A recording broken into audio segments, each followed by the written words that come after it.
Okay, welcome everybody. Thank you so much for coming out on a school night for the Icebox Radio Theater. Introductions. Thank you so much for coming. I'm Jeffrey Adams. I'm Artistic Director of the theater. And let's take a moment actually and just give a nice round of applause for Rayanne and this wonderful club.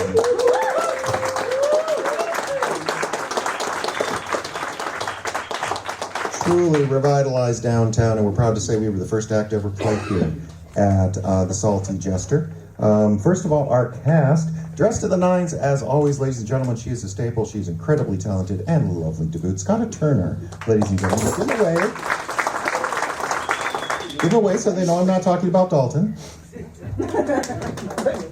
Third prize, Howdy Doody Lookalike Contest, and our very own Johnny Dollar, Dalton Johnson, ladies and gentlemen.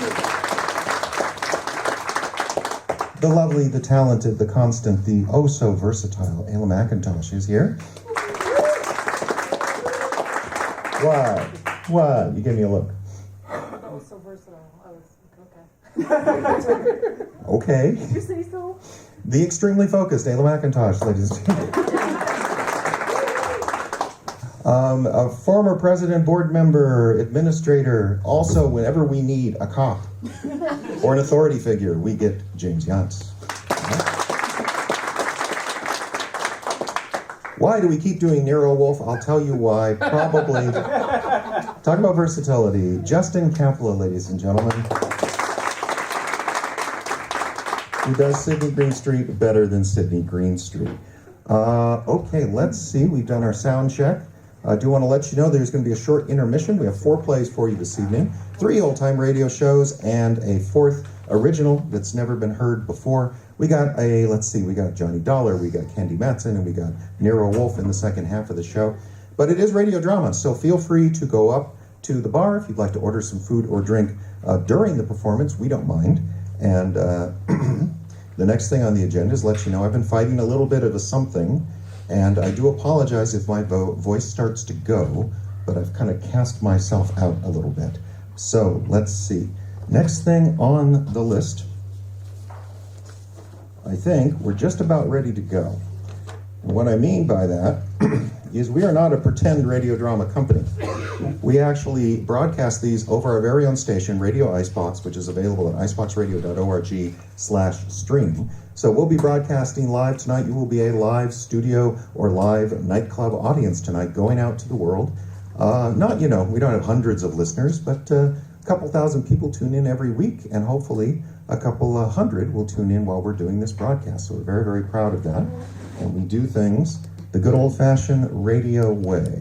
So, I forgot one person because you can't see her. Sonara Irwin, our engineer. Big round of applause. So sorry, Sea Dog. Can I call you Sea Dog? Sure. Okay, she's Sea Dog from now on. Okay, here we go. Going live in 5, 4, 3.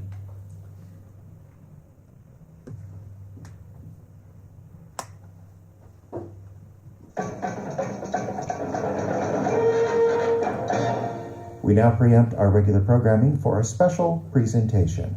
Stay tuned for a live broadcast from the Icebox Radio Theater.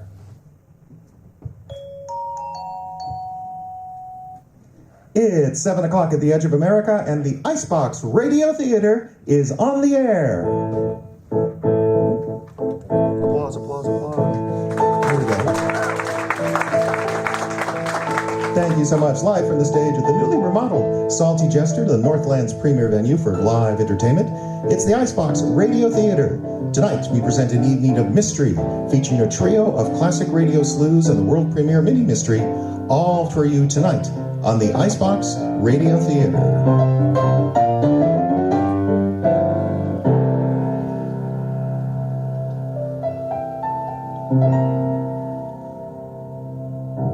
Now, first up tonight, we do offer you a return of one of the most unique characters in old-time radio, yours truly, Johnny Dollar. It was a series that ran for over 800 episodes from 1949 to 1962 on the CBS radio network.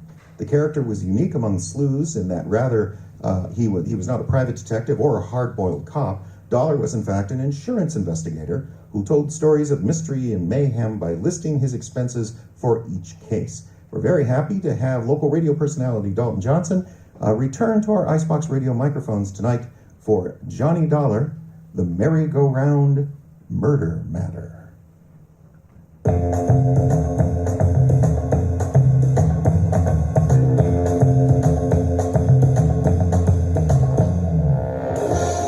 The next half hour has your bags packed to take a trip with America's fabulous freelance insurance investigator, Johnny Dollar.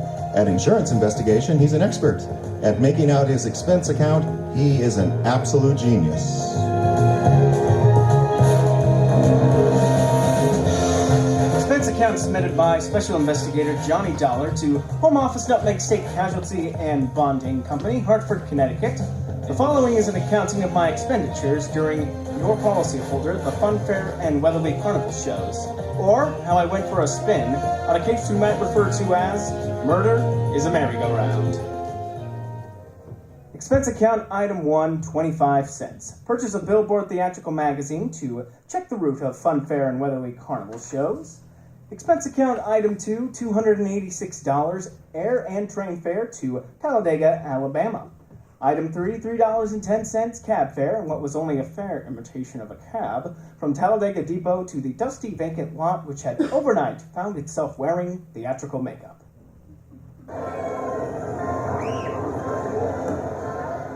Brightly, as the hot sun beat down on the midway, it couldn't help the layout of canvas and slats from looking beat up. A perspiring mechanic shot sparks of profanity back at a giant hoop of a Ferris wheel. I asked him what he knew about the accident of a week before when a car dropped off this same Ferris wheel, badly injuring 3. He was charming. Listen, pretty boy, don't go getting nosy around here. But Joe in charge of the electric scooter concession was just as sweet. On the subject of how come one of the scooters blew up a few nights back, sending a citizen to the hospital, he just didn't feel like talking. If you ain't a cop, you start moving. And if you are, where's your warrant? I was just asking the pilot of the giant airplane spin what he thought might have cut the cables the night one of his gliders took off across the carnival crowd, crashing and busting up a few more customers, when I got a canvas man's version of a sharp answer. A tent stake right behind my ear.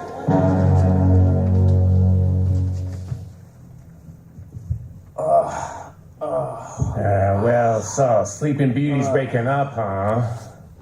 Who are you? I thought maybe you'd be sick of asking questions. First, maybe you better answer a few before you get up.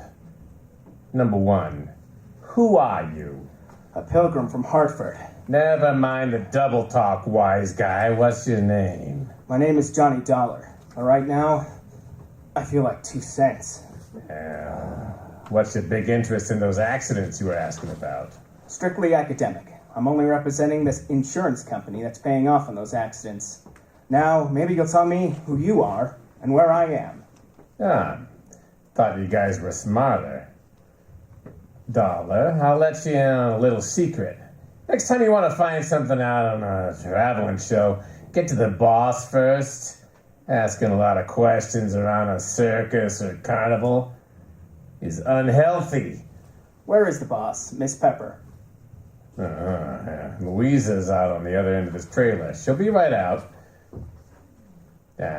Okay, you can get up on your feet. Oh, thanks. Hope you don't mind. If I don't stay up on him, I feel more like sitting down. Yeah, go ahead. You still haven't told me who you are. My name's Brennan. Oh, yeah. Shanty Brennan. Yeah, you're the general manager of the show. They told me all about you. Louisa Pepper's right arm and strong arm. How long will she be? Yeah, she's getting dressed.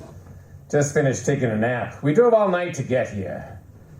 Hey, how about having a flask with me while you're waiting? No thanks. I haven't enjoyed a noon bottle since I was 2.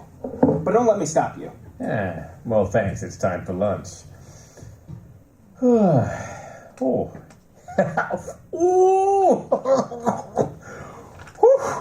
Are you sure you won't have one?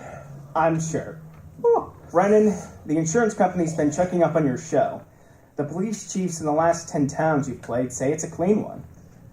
Yeah, well, we haven't got a pickpocket or grifter in the lot. But plenty of trouble, huh? During those past 10 stops? At least one a night somebody's got hurt. But never any of us. It was always one of the townies, the citizens. Last night, a car on the whip cut loose. I said 4 to the hospital. Oh. Uh-huh. 4 more insurance claims for Nutmeg State casualty and bonding, huh? Yeah. And one more town we won't be able to play again for a couple of years. It's a wonder we didn't travel out of that town last night by rail, tarred and feathered. For 10 straight nights now, you've had at least one big accident every night. What's your guess, Brennan? Has fate taken a steady job on your show, or is somebody out to get you? Yeah, somebody's out to get us. Okay, well, do you have any idea? Hello? Oh, well, why didn't you tell me we were entertaining a gentleman's shanty? I ought to put on some more clothes. It would have taken a lot more clothes to cover all there was of Louisa Pepper. She looked like an aging Cupid doll, but even in a carnival, she was no prize. I didn't like the look in her eye. Looked much too friendly. So right away I decided to change the unspoken subject. Miss Pepper, I'm here on business insurance, Sorry, we're not buying any. and I'm not selling any. Oh? The way things have been going, the insurance company I represent would probably like to have some of yours back. Really? Yeah, I'm from the Nutmeg State Casualty, investigating the accidents. Huh. Hope you find out more than we've been able to, and fast, before we go broke. The word's traveling one town ahead of us. They got us pegged for a dangerous midway. Have you been using police protection? 20 extra cops a night, at $10 a cop. So night before last, the guy winds up with a hammer to try and ring the bell and win a cigar. Top of the hammer flies off and almost brains a cop. Around this show, the police need protection. I see what you mean. How are you fixed for people who don't like you? We got many to choose from? Dollar? We treat our help fair and square. We know them all and we trust them all. Fire anybody lately? Nobody. The ones who left were floaters, but none of them had a beef. Okay, Miss Pepper. Now, think back. In all your life, who'd most like to see you have a real bad time? Only one guy, and he's not around. Dead? Well, as good as. He's in jail. Has been for the last 8.5 years. That's a long time. How long did he go up for? Got a 10-year stretch. Huh. Well, what are you thinking, Dollar? I'm thinking that, with time off for good behavior, maybe he's not in jail. Not in jail? Shanty. He's gotta be in jail. He's gotta be, I tell ya. You told me you were keeping an eye. All right, break it up, Louisa. If Carter Lacey has a voice as sharp as yours, he can saw his way out of jail. Okay, Dollar. You made a guess. How about seeing how good it is? Sure, I'll find out if your boogeyman is still in jail, but I didn't catch that name. Lacey. Carter Lacey. What did he go up for? Yeah, well, What's it to ya? cut it, Louisa. Dollar, we sent Carter Lacey to jail in Massachusetts St. Prison in Charleston for attempted murder. He tried to kill Louisa's niece, Myrtle. I see. Is she around? She's running the snake show on the Midway. Dollar, how soon can you check out whether or not Carter got out? As soon as I can make a telephone call. But, Shanty, before I do, I'd like to elaborate on that guess I made. Now, I not only guessed that Carter Lacey's out of jail, but I'd also guessed that he's been out a little over 10 days. Expense account item 4, $3. Telephone call to Massachusetts State Prison, confirming both of my guesses. Carter Lacey had checked out of the Bay State's Hotel Greystone for Bad Boys 2 weeks previously. Item 5, $32. Telephone calls to various hotels in the last 10 towns the Fun Fair and Weatherly Carnival shows have played. Item 6, 10 cents. 2 nickels spent calling 2 hotels right here in Talladega. Then I dropped 1 more nickel on the telephone. Got the lucky number. Yes, sir. We do have a Mr. Carter Lacey registered. Room 312. Shall I call? And hit the jackpot. Expense account item 7, 65 cents. Cab fare to Sunshine Hotel. Tip to driver, $1. From the lobby I called room 312. He invited me up. I invited him down. I knew I'd feel better talking to Carter Lacey with a lot of people around. They make nice witnesses if he suddenly got homesick for prison life and, well, used me as his ticket back. I waited in the coffee shop. The waitress brought me a cup of coffee, and my palate went to work, refereeing a one-sided bout between the strong Java and the weak cream. Well, $1? That's right. Sit down. Thanks. So, you're Carter Lacey, You want some coffee? No thanks. Keeps me awake nights. How about your conscience? Having the same trouble with that? No, my conscience deserves an 8.5-year rest.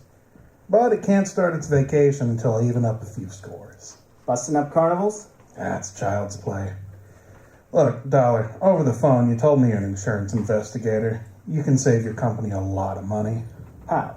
Call them up and tell them not to insure the lives of just 3 people. 'Cause any minute now, 2 of them are going to end up dead. Louisa Pepper, her niece Myrtle, and her Shanty Brennan? Yeah, Dollar, I'm going to kill 2 of those people. The other one who's still my friend's going to help me do it.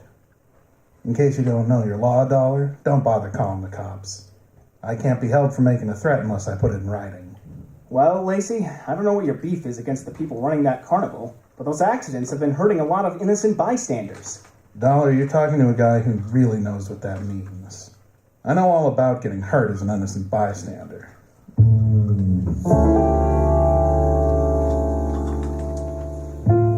Expense account item 8, $25. Retainer to local detective agency, hiring a shadow for Mr. Carter Lacey. Explanation? An ounce of crime prevention is worth a ton of trials. Item 9, $1.20. Cab fare back for the evening's festivities at the Fun Fair and Weatherly Carnival, which was rapidly becoming more and more of a thrill show. Expense account item 10, 30 cents. Down payment on ulcer eating supper at what the Kearney people call a grease joint. After that, I made my way among the trailers that were lined up behind the midway, and as I looked for the one housing Louisa's snake-charming niece Myrtle was in, the burning sensation around my heart wasn't all caused by the hot dogs I just eaten.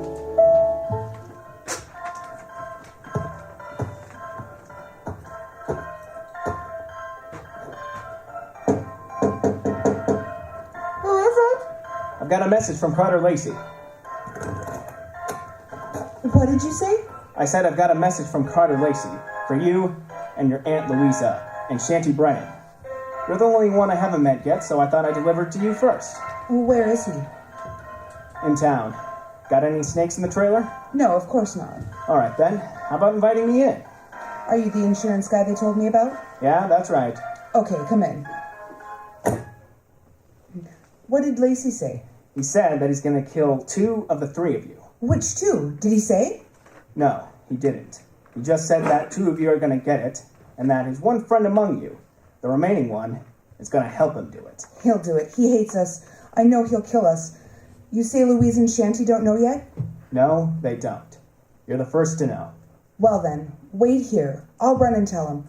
I'll stop back before I go into the tent to do my next show. Grab yourself a drink. I'll be right back. But she wasn't right back.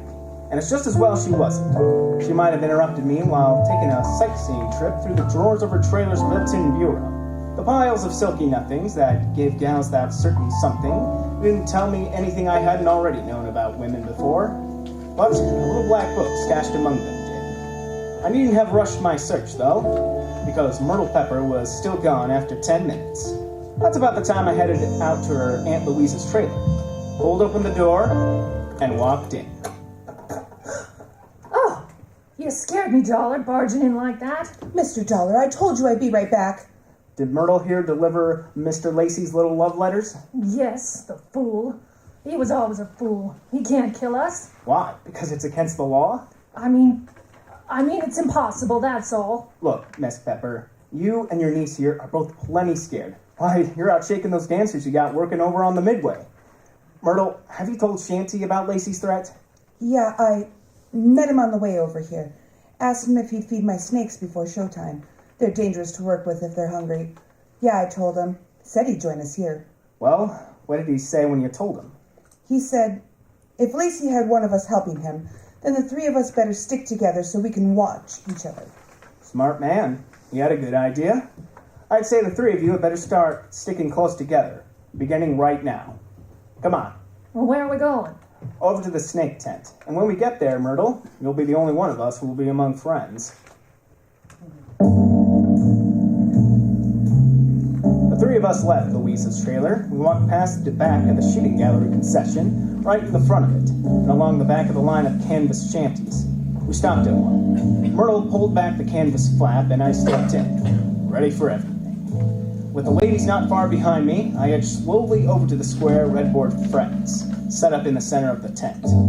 There were danger signs splashed in white along the outside walls of the pit. I clenched my teeth and looked down through the wire mesh top at a slithering tangle of writhing, angry reptiles. And there, lying among them, with a vicious red welt splashing his forehead, was Shanty Brennan. He was feeding the snakes, all right. I'd just seen a murder mystery where the actors have been hissing instead of the audience. The lead character in that snake pit wasn't going to win any Academy Award. The scene of the crime was no place for a woman, let alone a woman. So I herded Auntie Louisa and her niece Myrtle out of the tent and back into the trailer. Oh, Auntie, how terrible. I guess I was wrong, Dollar, when I said Carter Lacey couldn't do it. Oh, what's going to happen to us? According to what Lacey told me, Myrtle, what's supposed to happen is only going to happen to one of you. What is that supposed to mean?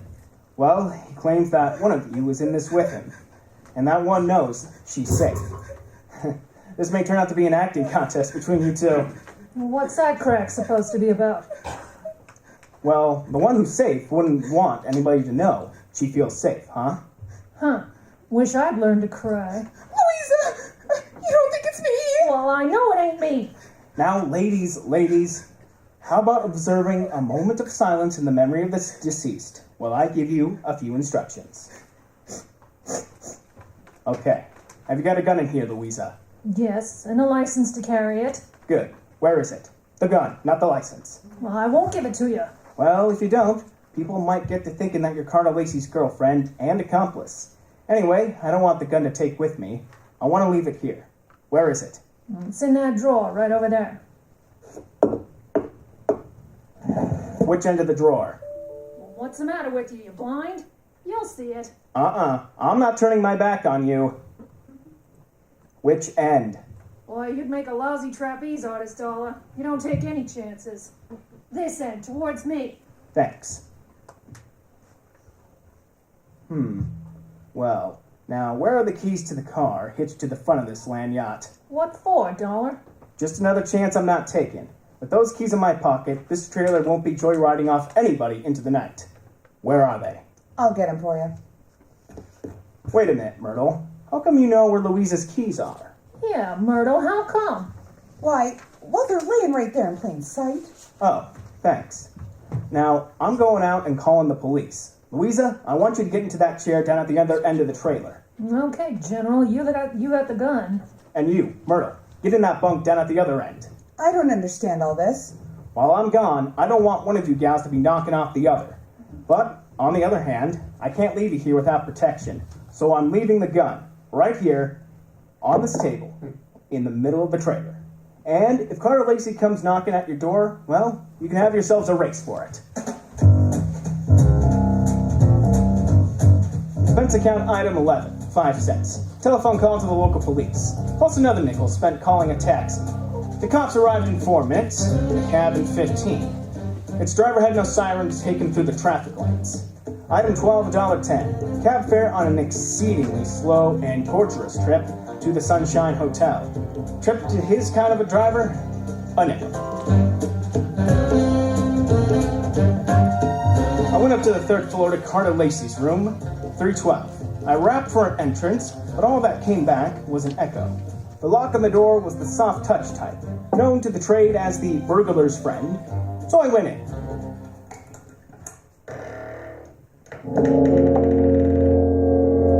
Stars fell in Alabama. Stiffs fell in Alabama tonight.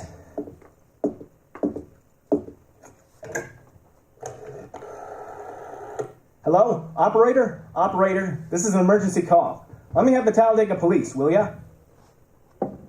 Hello? Police department? This is the same guy who just called you from the carnival to report a murder. Yeah, well, you can send in the second team. I've got another one for you over here at the Sunshine Hotel, room 312. A party's just been strangled. Yes, I'm sure. Lots of bruises and deep-set fingernail marks on the throat. Sure, I know who it is. The name of the deceased is Myrtle Pepper.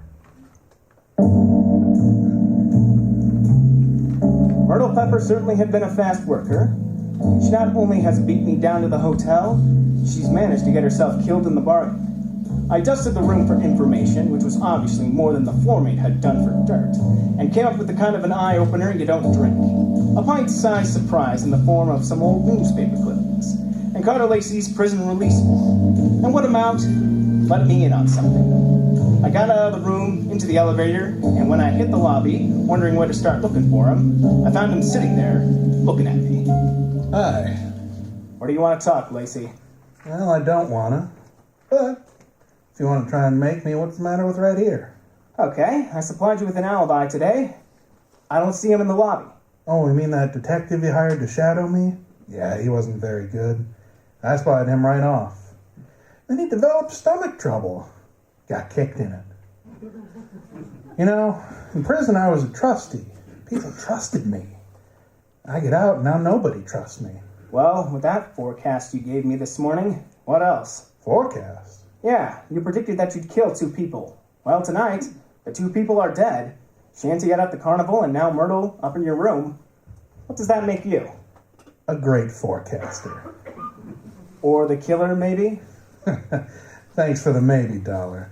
Look, I came to this town to take care of something. I took care of it. You want to yell cop, go right on ahead. From now on, nothing bothers me. Well then, stop chewing your nails. You told me this morning that one of those 3 people was working with you. There's only one left, and suddenly, Lacey, I don't believe your story.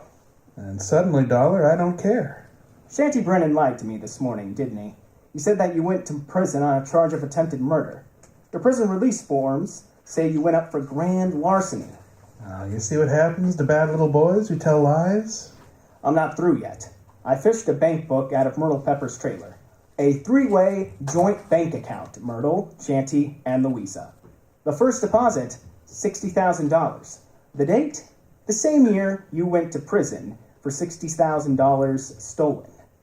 To me, that spells a 3-way split for them and a frame for you. Also, to you, it spells a motive for hating all 3 of them. So I lied to you. What are you going to do, dollar? Wash my mouth out with soap? From now on, I don't need answers from you, including smart ones. But look, you better stick around. If the cops don't pick you up for murder, maybe the hotel will want to press charges against you for having an extra unregistered person occupying your room.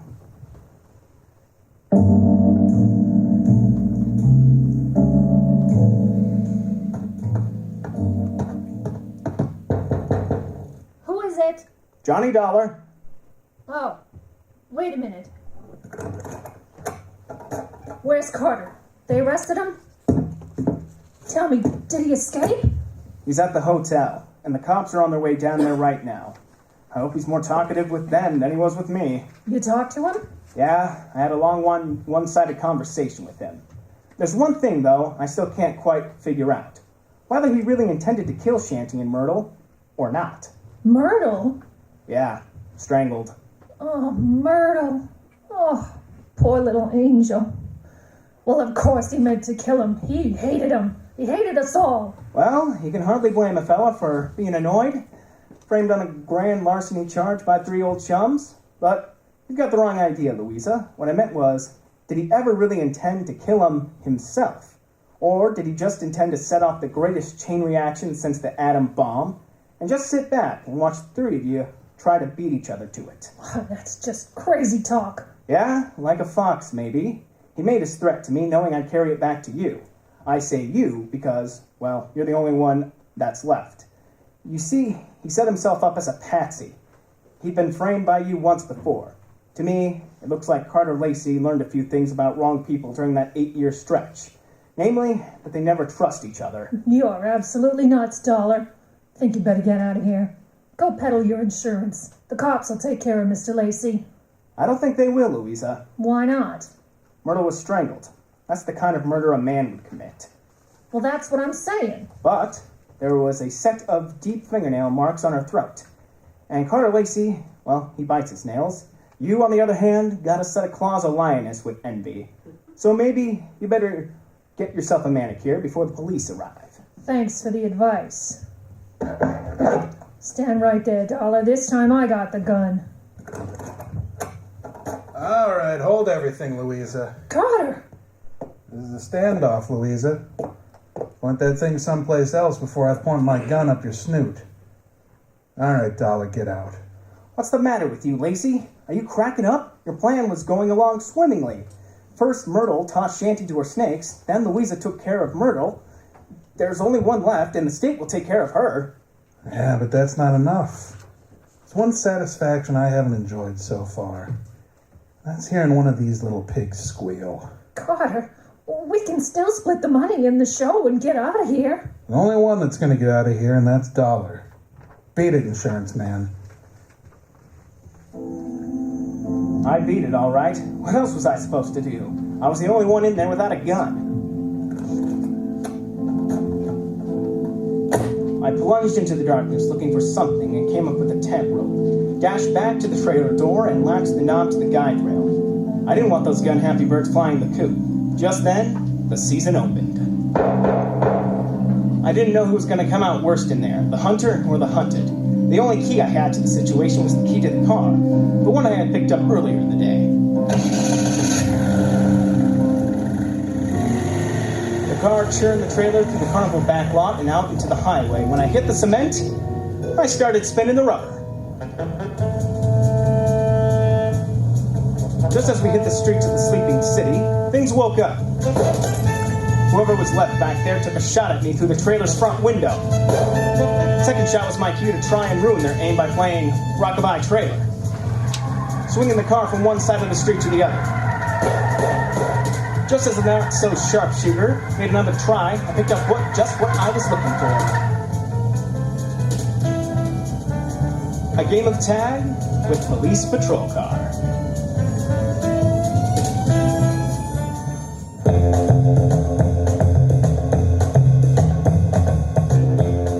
Account item 13, 15 cents. Bicarbonate of soda. Those Midway hot dogs I had for supper were no thoroughbreds. Item 14, $35. Cigars for night shift Talladega police, for whom I had started things smoking.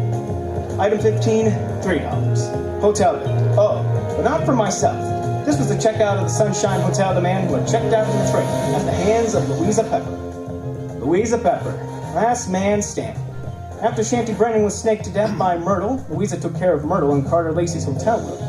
And finally, she took care of Carter Lacey in close quarters combat in her trailer. She was standing all right, standing trial for murder and manslaughter, proving that when you start any kind of chain reaction, you should be careful because you never can be sure when it's going to stop. Expense account total, what? Only $618.19? I must be slipping. Yours truly, Johnny Dollar.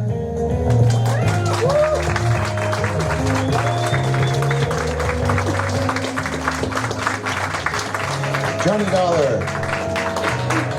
The winner is a merry-go-round. Star Jim Yuntis Brennan, Ayla McIntosh is Louisa.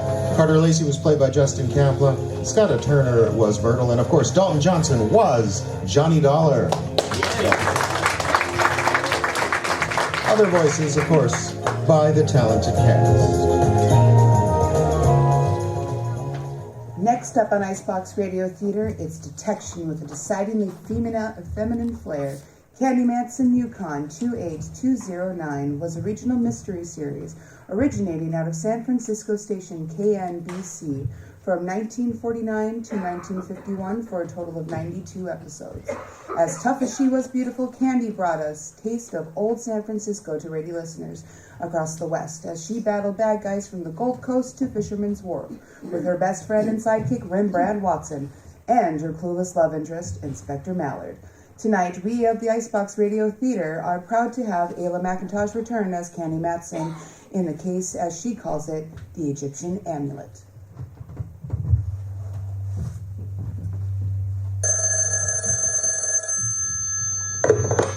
Hello, Yukon 28209. Yes, this is Candy Matson.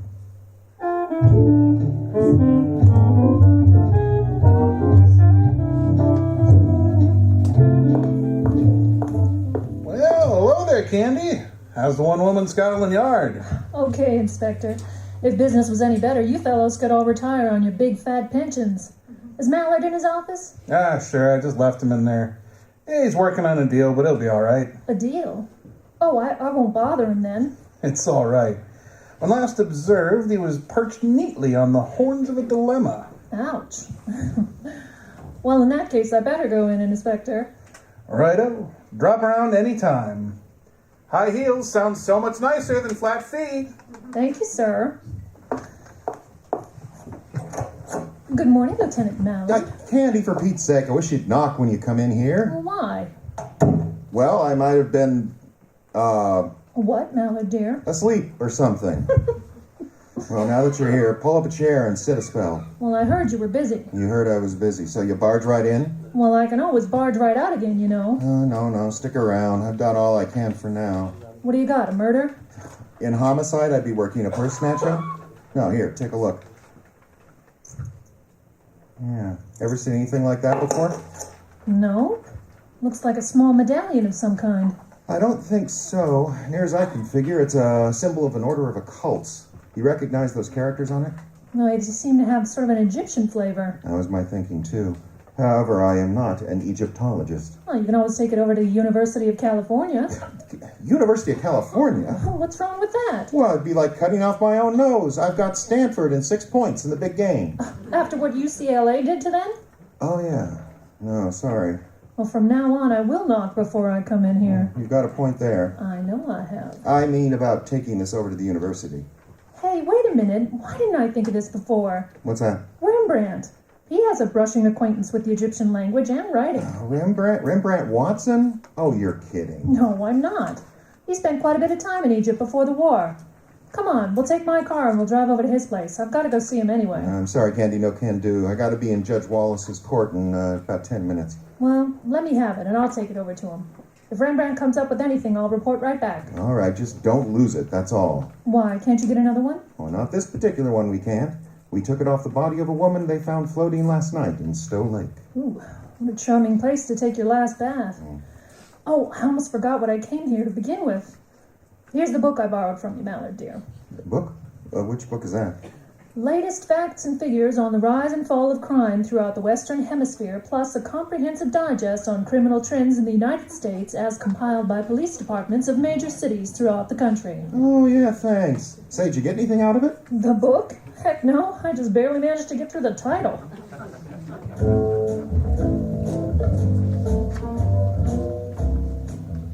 So I slipped the medallion into my coin purse, slipped the coin purse into my handbag, slipped Mallard a peck on the cheek, and slipped out of the Hall of Justice. I climbed into my car and drove over to California Street. It is there that a very old friend of mine lives, Rembrandt Watson, the eminent Pacific Coast photographer. Oh, I'm so glad you came by, Dove. Today of all days, I need the firm stanchion of your friendship upon which to brace myself. Rembrandt, what on earth are you talking about? Oh, never has the weight of gloom rested so heavily on me shoulders. Never has the mantle of depression hung over my head as it does now. Oh, put the hand back in the icebox. What gives here, Ducky? You're gazing upon a man about to be bereft of a home. You mean you're being evicted? Well, not yet, but one must face eventualities. Well, can't you pay your rent? Is that it? Oh, don't be silly, Candy. I have plenty of money. Well, then in heaven's name, why the Hamlet routine? And what do you mean you're going to be evicted? Well, simply this, girl. A bunch of uncouth varlets are going to build an underground garage in the square next door. May I ask what's so funny? Well, you probably won't have to move. Chances are they'll never touch this building. Oh, but think, Candy, the dirt, the noise. Well, I've never known either one to affect you before, Rembrandt. Oh, it's not myself I'm thinking of. It's Henry, my Great Dane. All those steam shovels and riveting machines, they're apt to give Henry a nervous stomach. Well, on a Great Dane, that's something. Yes, isn't it? And here's something that'll prove I'll be evicted. Just look at this morning's paper. Mm-hmm. Right down here. Preliminary to construction of the garage beneath St. Mary's Squad was approved yesterday by the Board of Supervisors. Yeah, see what I mean? Well, yes, I do see what you mean. So what are you going to do about it? Oh, what can I do? Look for a new place to live, that's all. Laddie boy, I'm glad you said that. I've been meaning to have a word with you for quite some time. Now, you're doing a whale of good business. More and more, you're catering to an extremely fashionable clientele. That is true. It's about time you lived the part. Your photographs are becoming known throughout the country. You couldn't have stayed here much longer anyway. Oh, but it has such atmosphere, Candy. That it does. Especially when the wind's coming in from the fish market. Tell you what, you help me on a little deal right now, and I'll spend the rest of the day looking at places with you. Oh, Candy, will you? Oh, I was hoping you'd say that. You're just a lamb. In the spring I am. Oh, I get it, spring lamb. Yes. Oh, I feel so much better already. Attaboy. But before you bound completely out of your skin, Ducky, take a look at this. Oh, wait a minute. There. Fascinating. What is it, an amulet of some kind? I don't know. That's why I came here to see you. What does it say on there? Well, it's in Arabic, awfully fine print. What did I do with my glasses? They're on your forehead? Oh.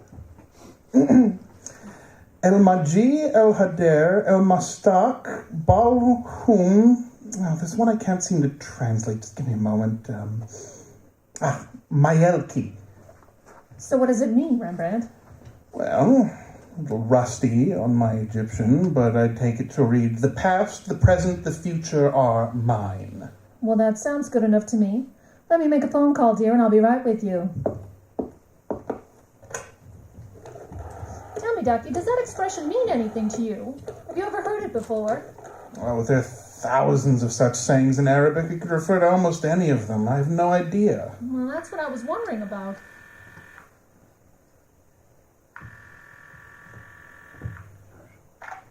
Headquarters, DeLucci speaking. Oh, hello, DeLucci. This is Candy Matson. Is Lieutenant Mallard there?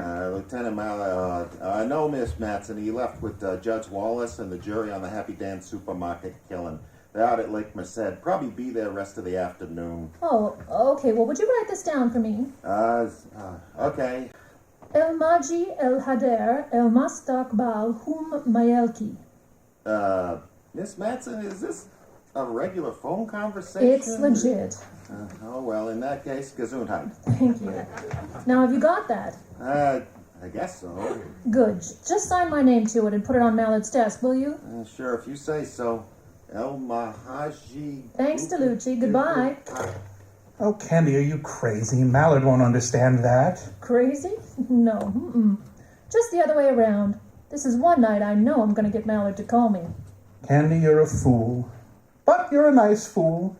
Just having you reassure me that moving from here's the right thing to do has removed me from all troubled thoughts. It's transformed me into a blithe spirit. A blithe spirit? Well, come on, blithe spirit. Let's go haunt for houses.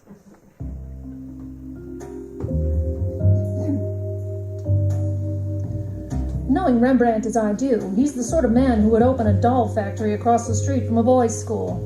But in this case, I was going to make sure he'd fit the locale to the business and vice versa. But what was the locale to be? Suddenly I had it. It was a barn type of building out on Octavia Street just off Pacific. It used to be a dance studio. Somehow or other, I seem to recall a for rent sign on the place, and that's where we went. Oh, what is it, Candy? It looks like the place might have been a stable. I imagine it was at one time. I do know it was a dance studio for a while. Well, it's for rent, all right. There's the sign. I hope we can get in. You'll like it, I'm sure. It's just ideal for a photography studio, and it has plenty of room upstairs for living quarters and a fine big backyard out and back for Henry. Oh, that sounds ideal. If only I could see it. Let's walk around to that little wooden bridge at the side. Maybe there's a window we can peek through. If not, we'll run down to the real estate office. Well, let's see. The outside needs fixing up, but not too much. No, as a matter of fact. Well, if the place is in any kind of shape at all and the owner's willing to talk business, I might be interested in just buying the place. What? Well, why not? Now that I'm in the mood and I've saved a fair amount of money the past couple of years. Oh, here's a window. Well, it's pretty dirty. Wait a minute.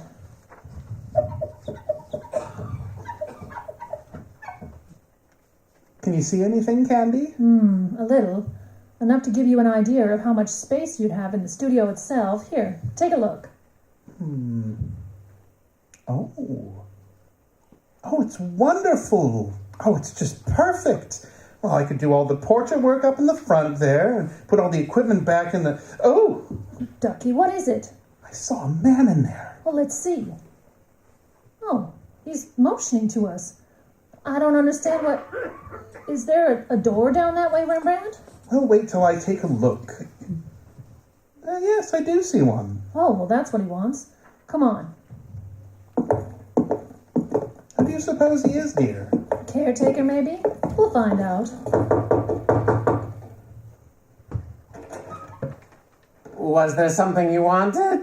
Well, we're just looking around. We saw the sign out in front. Are you the caretaker? No, I am the owner. Oh, then you live here. Again, no.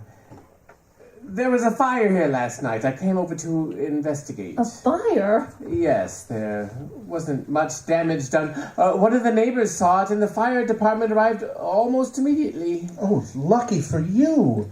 How much rent are you asking? I'm afraid you'll have to take that up with the real estate people. I let them handle all my transactions. Now, if you would excuse me, I have to keep an appointment. Oh, sure. Would you be willing to sell? I might, but that's something you'll have to discuss with him, too. That sounds odd, does it not? But I'm much better off if I don't transact my own business. Sure. Would you mind if we looked around a little? Mr. Watson here is rather interested. I'm afraid that is out of the question. You see, the electricity has been turned off. You would have to use matches. Oh, we'll be very careful, sir. I've got matches right here in my purse. No. It is impossible. After what happened last night, I'm afraid things might be misunderstood. I should be accused of... Accused? Accused of what, Mr. What did you say your name was? I didn't, and neither did you. We, have a quaint custom here in the United States. I am not interested in custom. I'm only interested in keeping my appointment.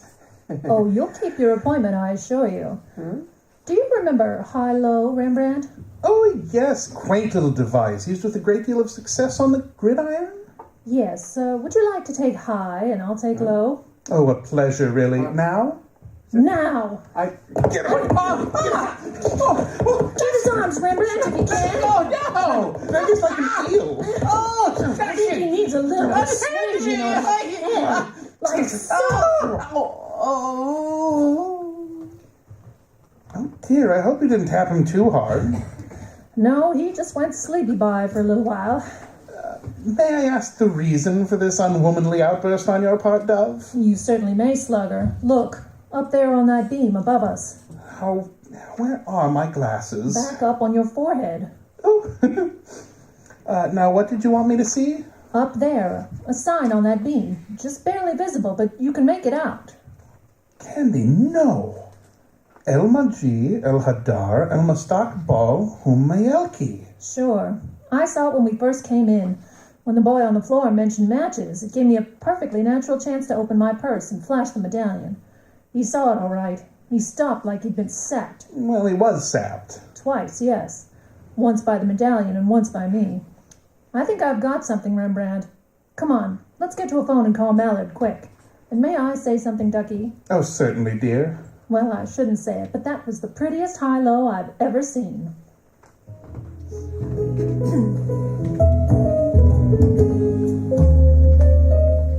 I left my gun with Rembrandt, who was by this time sitting on our little friend. I took off, found a grocery store about 3 blocks down, and placed a call to Mallard. Fortunately, he was in, and after I told him what was happening, he was out again, this time headed to the former dance studio. I ran back to the place, and Sleeping Beauty was showing signs of coming too, with Rembrandt still riding a choppy sea on the guy's twisting chest. Well, I'm glad you're back, girl. My steed is beginning to buck a bit. And I did want to avoid smacking him on the noggin again. Yeah, I don't blame you. After a while, it begins to hurt. Here, give me the gun, Rembrandt. Now stand back. If the Joker tries anything, there's going to be badminton with bullets for birds. Did you get Mallard? Yeah, he'll be here in a moment or two. From the Hall of Justice? It'll take forever. Oh, you don't know Mallard when he has a chance to play with that siren. Well, our boy's snapping out of it. I think, miss, you will regret exceedingly what you have done. Maybe so, maybe no.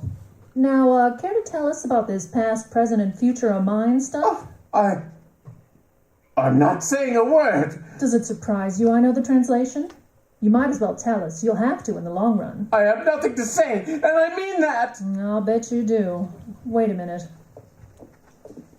See who that is, Rembrandt? Why, it's Mallard and his platoon. Good. Open the door for them. Well, this is cozy. All you need is a fourth for bridge. Can I kibitz? Oh, he's all yours, Flatfoot. Okay. Get 'em, boys. Let's go.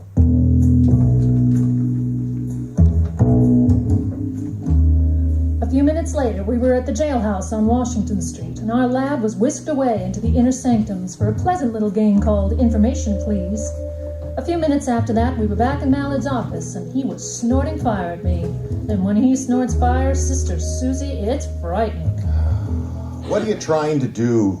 Have the whole city administration down my neck? Why, Mallard, what do you mean? I'll tell you what I mean. We've arrested a man who's completely in the clear. He can shoot the works at us, sue us for false arrest. Wait a minute, something's off the beam here. What's his name? Tessman. Al Tessman. Well, how do you know he's in the clear? Because we checked just now. He's been a respectable citizen of San Francisco for over 20 years. Owns a lot of real estate around town, fine reputation, excellent credit, the works. Oh, and you have to go stir up a hornet's nest. I don't know what to say. I do. Go home and stay there. I have a hunch the guy's going to press an assault and battery charge against you and Rembrandt, and he's got every legal right to do so. Yikes. Wonder how I'll look in stripes.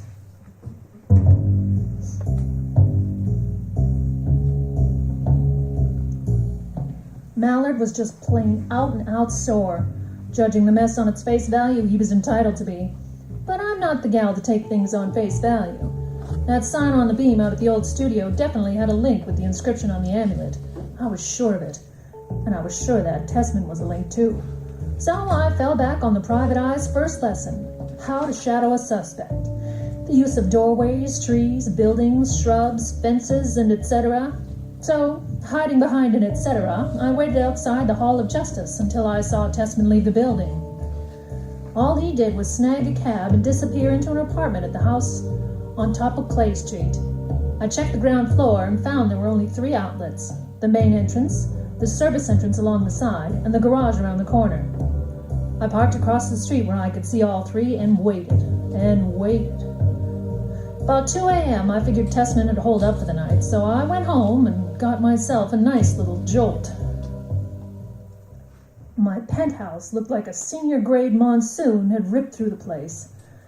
It stacked up that Tessman couldn't have done it, so there must be somebody else who wanted in on the act. As far as I could tell, nothing was missing, so I straightened up as best I could and hit the sack. The alarm went off at 5 o'clock the next morning, and I struggled into my clothes, drove over to Rembrandt's place, rustled him into my car, and we took off. Oh, you're mad, Candy. Positively mad. What's the idea waking me up in the middle of the night? Not the middle of the night, Ducky. It's morning. Remember, the early bird gets the worm? Oh, for a change, I'd like to see the early worm get the bird. What are we doing gallivanting around like this? Well, we're putting a shadow on Tessman. Would he be the worm? Well, one of them, in spite of the fact that Mallard whitewashed him. Here we are. Oh, how lush, the Blake Essex. We'll just park here. Hunch down in your seat, Ducky. I hardly imagine our worm has departed yet. A half hour passed by. Just as the sun peeked over the East Bay Hills and scattered its own bright rays on the waters of the bay, a car backed out of the Blake Essex garage. It was Tessman, all right. He wheeled the car down Clay Street, and we followed. He turned left on Taylor, and again when he got to Pacific. I had a hunch where he was going. He crossed Van Ness Avenue, and we did likewise. That was when Rembrandt spoke up. Well, I do hate to mention it, dear, but I think the shadowers are being shadowed. How do you mean? Well, I've looked behind us several times, and there seems to be a car following us. It's just a coincidence. I wouldn't worry about it. Look, our boy's turning off onto Octavia. Just as I thought, he's returning to the studio. Well, what do we do now? We go as slowly as we can, give him time to park the car, and then get inside the building, and then go in after him. Are you sure you know what you're doing, Candy? Nope. Oh, well, then it's all right. We'll go past Octavia and Laguna and down to Broadway. Come back from that direction. Yeah, that should do it. Now to double back along Broadway. I dislike being repetitious, girl, but that car is still following us. Well, there's nothing like a showdown. Here we are at Octavia. Let's find out. Well, look. Across the street at the studio. Out front there. Bags of cement, sand, and a pile of bricks. Well, that wasn't there when we left yesterday. No.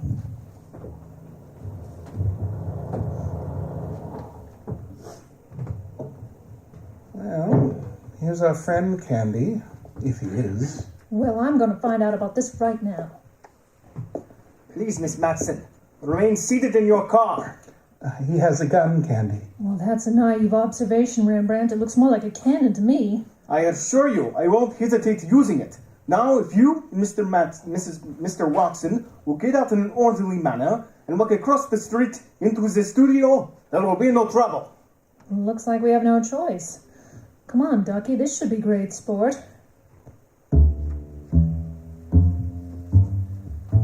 When you have a gun that size poking into your nose, it's easy to be convinced. We walked across the street and into the studio, and even with the brilliant morning sunshine outside, the place was dark and grim. And Tessman lad was waiting to meet us, wearing the very latest in smirks. It is just as you planned, Master. It was so easy. They fell right into our trap beautifully. And now they shall feel no pain. To work, Tesman. There can be no further delay. Yes, Master. It shall be done. He calls me Master, and that is as it should be. Now, Miss Matson, now that you've so conveniently returned to our shrine, the amulet, please. I haven't got it. I left it at home in another purse. It wasn't in your place last night. Oh, so you're the character who wrecked my apartment. That is right. And now, if you'll be so kind as to empty your purse on the table there. You better do it, Candy. Yes, there seems to be no alternative.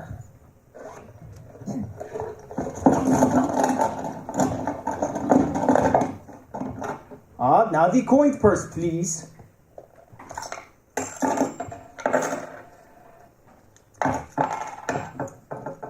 Yes, the amulet. Thank you. There's a streetcar token, too. You can have that if you want. The past, the present, the future are mine. Mine, Miss Matson. An old saying of one of the ancient pharaohs. I adopted it for myself. Rather brilliant, wouldn't you say? I'd say you need a new scriptwriter. Now I shall tell you your future. This building, being on a hill, was built on solid rock foundations. My faithful servant Husband is an expert stonemason. You see that chamber-like affair hewn into the rock? Hazeman is going to build a brick wall across it. You are going to be sealed inside, also like the ancient pharaohs. Only it will take more than a Howard Carter or a Lord Carnarvon to discover you.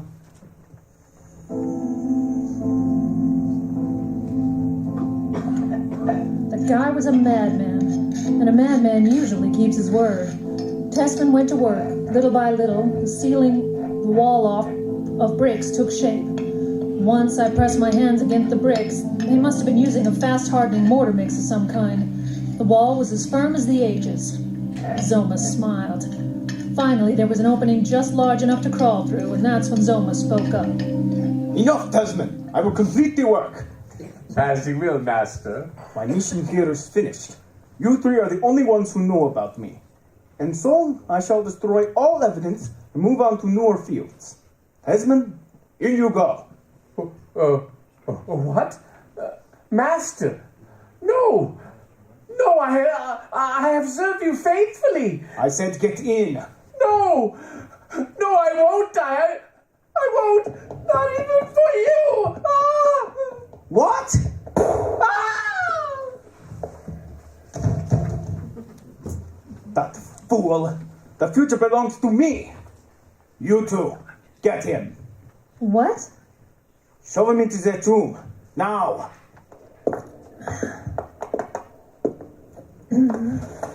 I trust you won't be quite so idiotic. Suffocation isn't too unbearable. I think I shall call this the Tomb of the Wayward Three. Yes, that would be good. Is he in? Yes. Very well. You may follow. Go ahead, Rembrandt. I'm sorry I got you into this. Oh, that's all right, Dove. Now for the final act. The complete obliteration. Ah, yes. People all over the world have lost their way. They struggle in darkness. It is up to me to bring them the truth. For after all, El Magi, El Hader, El Mostakbal, Hum, my El Ki. All mine. What about that woman you dumped into Stowe Lake, Zoma? Very generous lady. She contributed over $15,000 to the cause. But then the poor thing began to doubt me. Said something about going to the authorities. Most unfortunate. It was then that I, Zoma, even made a mistake. I forgot about the amulet I had given her, which was still about her neck. I will not make that error again. And now, like the final toast to life, the last brick. Sleep well, foolish ones, forever. Get your hands straight up in the air, Mac. What? You desecrator! I said get your hands up. Yes, I will. Like this!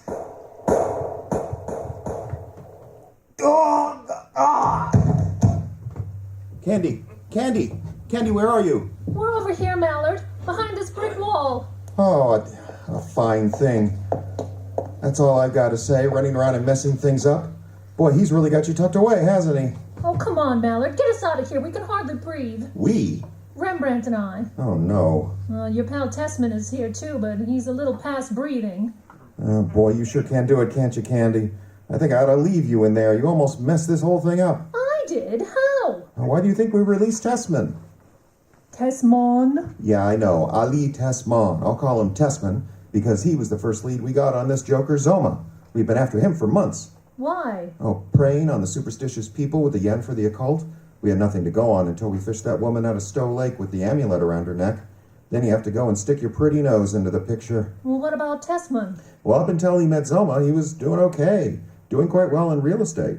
Then along came the master. Tessman turned over the studio to Zoma to use as a temple. But after he dumped that woman into Stowe Lake, Zoma realized he'd have to liquidate his affairs and get the bejabbers to other parts of the country. With you and Rembrandt making like cops and robbers, he knew he had 3 people to get out of the way. He almost got away with it. But how did you get here when you did? Oh, sheer luck, Cupcake. I was only returning to make a routine checkup at the joint.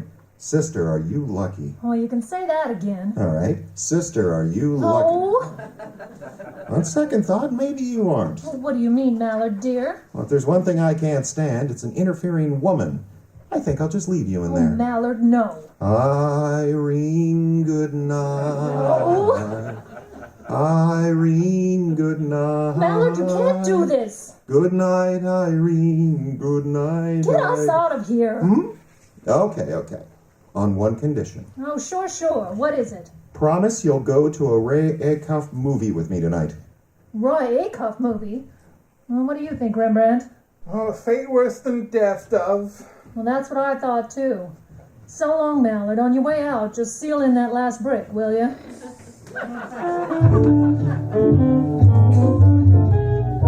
Listen again next week at the same time for excitement and adventure. Just dial. Candy Matson, Yukon 28209. Hey, this has been Candy Matson.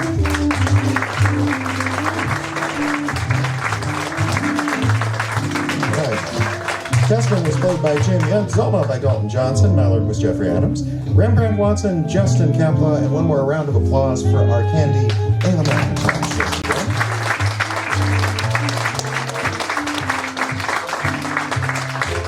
Well, that does it for the first half of our show. We're going to take about a 15-minute intermission. Invite you to regale yourself of the fare here at the Salty Jester in International Falls. For those of you listening online, we're going to go back to our regular programming for just a few minutes and return. Phew.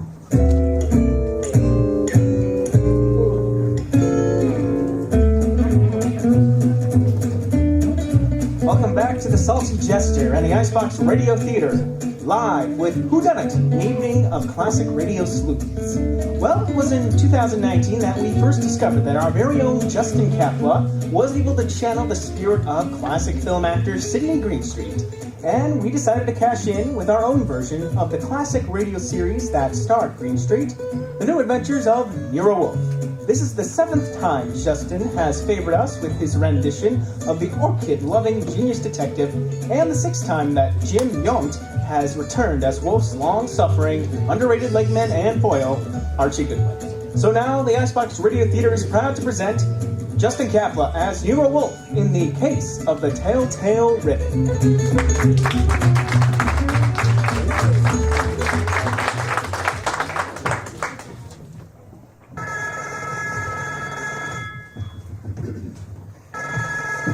Ladies and gentlemen, the ringing of that phone bell brings you mystery, adventure. Nero Wolfe's office. This is Archie Goodwin speaking. What? Who is this? Who wants to speak to Mr. Wolfe? Nobody. Nobody. That's what I said, now hang up. It's late, it's cold, and even if it weren't, I would not consider for one moment moving from this chair. Please, Mr. Wolfe, I can't hear a thing this old gentleman's saying. Doesn't matter. You heard what I said. What was that you said, sir? You were late because she was killed? Who was killed? Speak up, sir. I can't hear you. What's it about, Archie? He says he was due here an hour ago, but she was killed. Who was killed? What does he want? Do you want us to solve the crime? I say, do you want us to find out who killed her? No. He says he knows who did it, but he has an important message for you. Come right over. We're waiting, Mr. Jenkins. Oh, Archie, why do you insist on taking every silly little case? Well, because, boss, we need to recover from April 15th and a certain bill we owed Uncle Sam. Remember? Yeah, phooey.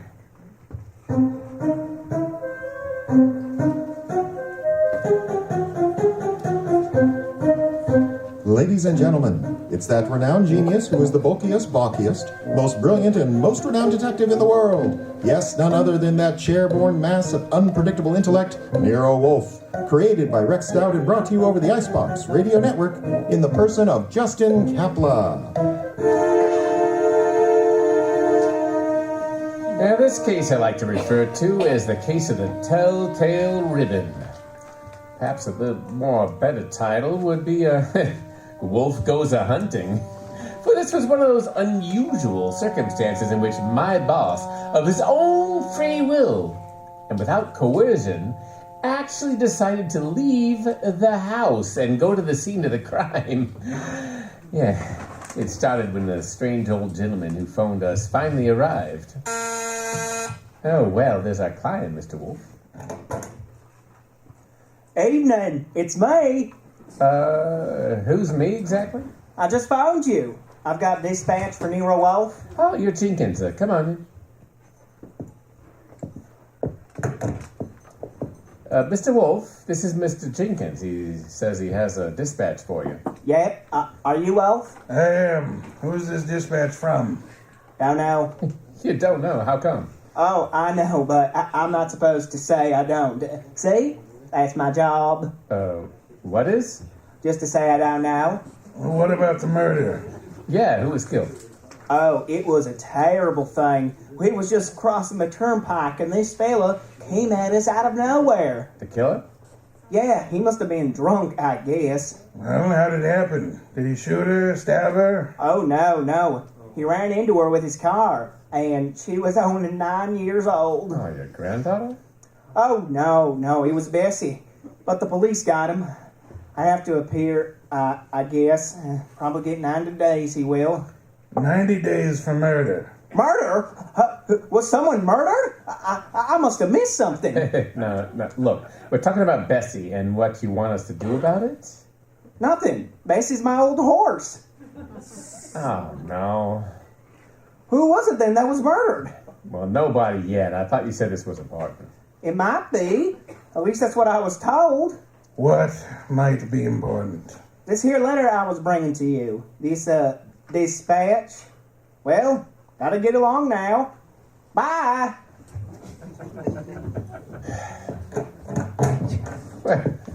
Well, would you get him? What a pixie.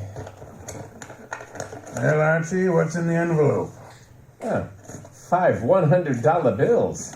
And the note says, Mr. Wolf, your services are desperately needed.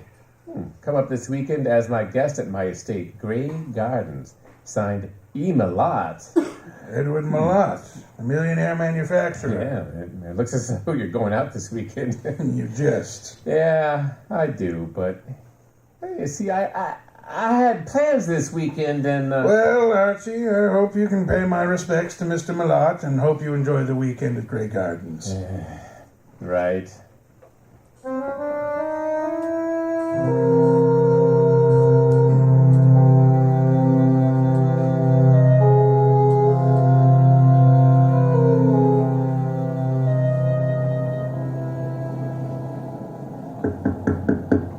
Yeah, something's certainly phony about this. There's no party going on here tonight.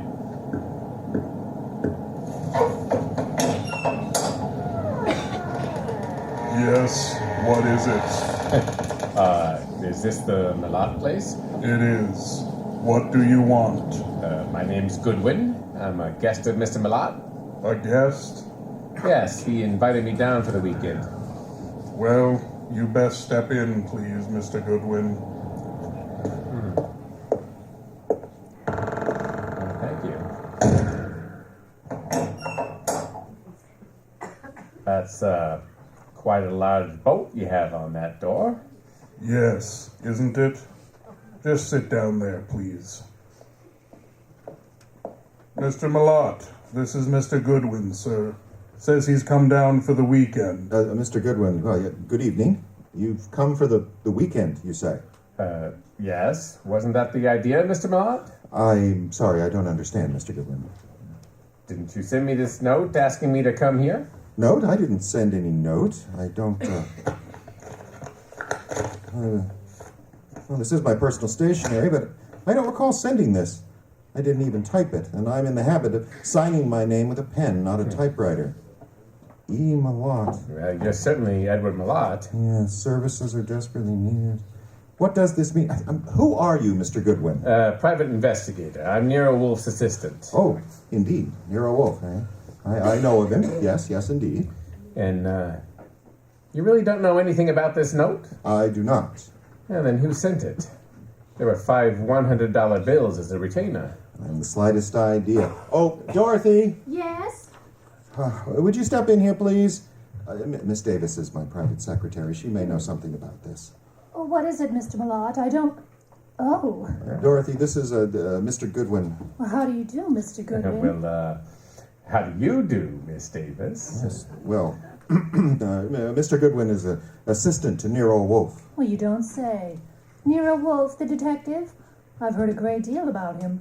A bit about you, too, Mr. Goodwin. Oh, well, I am delighted to hear you say that, Miss Davis. Yes, Mr. Goodwin has a note here that he said was... Edward? Is anything wrong, Edward? I heard voices and... Oh, do we have company? Nothing is wrong, Ava. I was calling Dorothy, that's all. Oh, this is Mr. Goodwin, Ava. My wife, Mr. Goodwin. How do you do, Mrs. Malott? Mr. Goodwin, Yes. Oh, yes, how do you do? Now, as I was about to say to Dorothy, Mr. Goodwin has come What's here... going on? Mr. Goodwin, this is my son, Larry. Evening. What's going on? Mr. Goodwin has been invited here for the weekend. He has an invitation, supposedly from me. At least it was written on my stationery. Look at this, Dorothy. Do you know anything about this note? No, I certainly didn't write it. But it's my personal notepaper, and my signature is typewritten. I'd never do that. Somebody sent it. Who's Jenkins? Jenkins. Never heard of him. Yeah, well, he's a dried-up old man. He delivered it to me. Maybe it didn't even come from this house. I'm positive it didn't. I've never heard of any Jenkins. You have a typewriter here, of course? Well, yes. I'd like to see it. Certainly, Mr. Goodwin. It's in the library. How far have you come, Mr. Goodwin? From New York, Manhattan. Oh, and it's such a dreadful night. Yes, it is, and it is rather late. But late? I mean, it's only 7:30. Why not stay here for the night? Plenty of room. Yes, plenty of room. I mean, I don't really think that's necessary. No. Well, on the other hand, it would be a tough drive back to the city in this storm.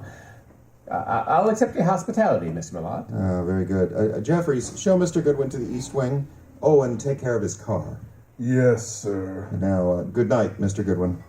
But, you're all going to retire now? I haven't even had my dinner. We retire very early here, but Jeffries will prepare you anything you want. Good night.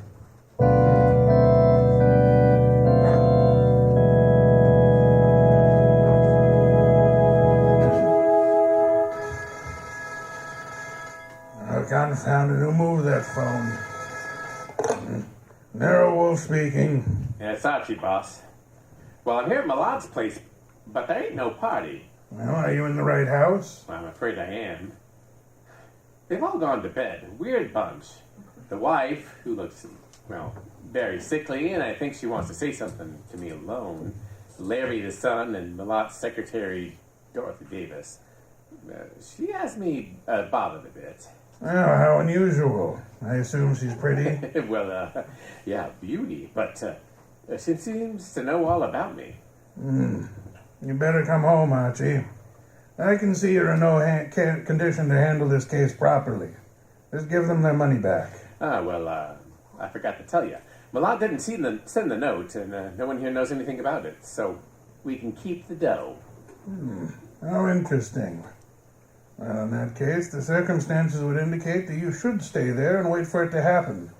For what to happen?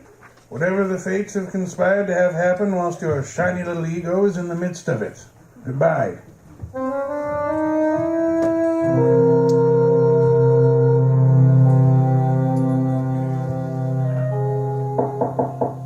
Who is it?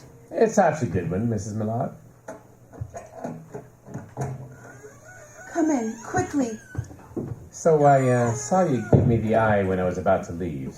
Well, so I waited until I was sure everyone was asleep. Now, what's up? I wrote you that note. I sent for you. I see. Oldman Jenkins is a scissor and knife sharpener who happens along every month or so. They wouldn't know him. I put 5 $100 bills in the envelope. Well, that proves you sent it, which only leaves why. My life is endangered. I've been threatened. I've received 3 notes through the mail. They were all postmarked in New York City. Yeah. Can I see them? Here. All typewritten. The first one reads, "There is no love for you in Grey Gardens." The second, "Why stay on in the face of death?" Yeah, and the third, "The time is shorter than you think." Ooh. But do you think this is an inside job, Mrs. Millard? At first I didn't, but lately I've come to think it is. What caused you to think that? For some time, I've been having severe spells. I thought it was just indigestion, but then it occurred to me that I always broke out in a cold perspiration, and it left me horribly weakened and terribly thirsty. You're thirsty?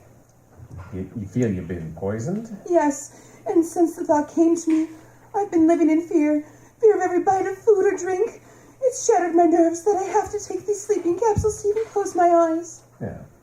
All right, well, there's your husband and the secretary and your son, Larry. Larry's my stepson. Well, which one do you expect? The secretary, Dorothy. Or my husband, or both. What's the motive? They're in love. She's been here for over 2 years, and they've spent most of their time together. The idea never occurred to me until last week. When I watched them, it was quite obvious. Anyone else know about these notes? No. All right, then I'll keep them for a while. Good night, Mrs. Millard, and, well, don't worry, I'll make sure Mr. Wolf gets to the bottom of this.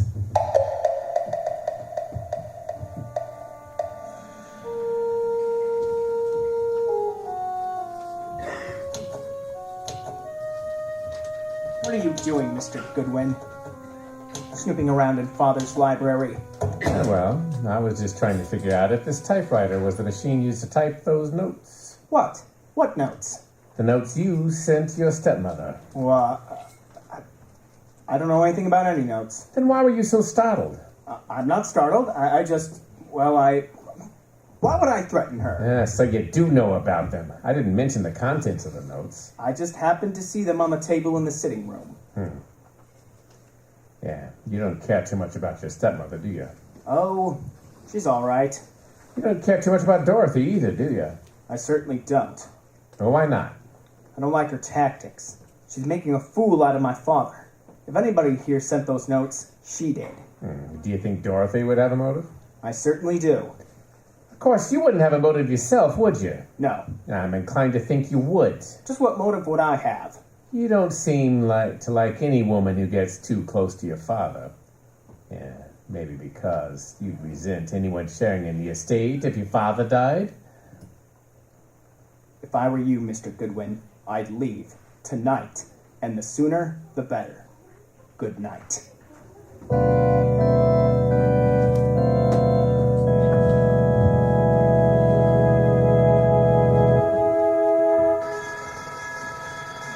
Archie!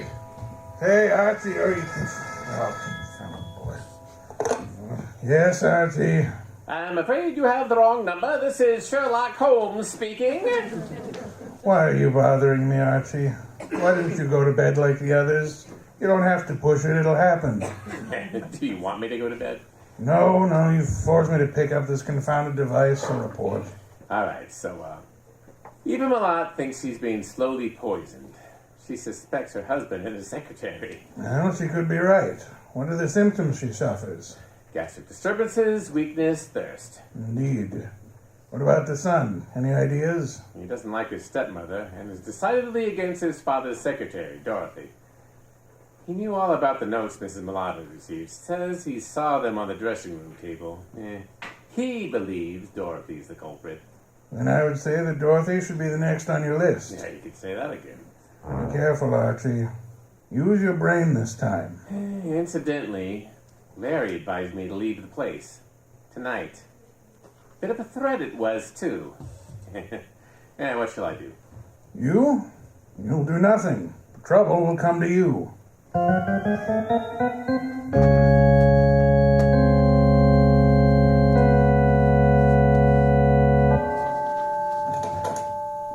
Oh, well, hello there, Mr. Malott. I thought you'd tuned in for the night. It's quite obvious you thought so, Mr. Goodwin.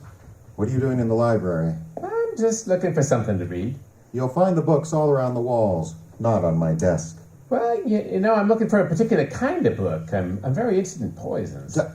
Poisons? Yeah, it's a hobby of mine. You happen to have any books on toxicology? I do not. Then, well, you know, what's that book on the fourth shelf right beside you? Toxicology. Where did that come from? I never saw it before. Perhaps it was in that assorted collection of books I bought a couple of weeks ago. I hadn't really noticed it.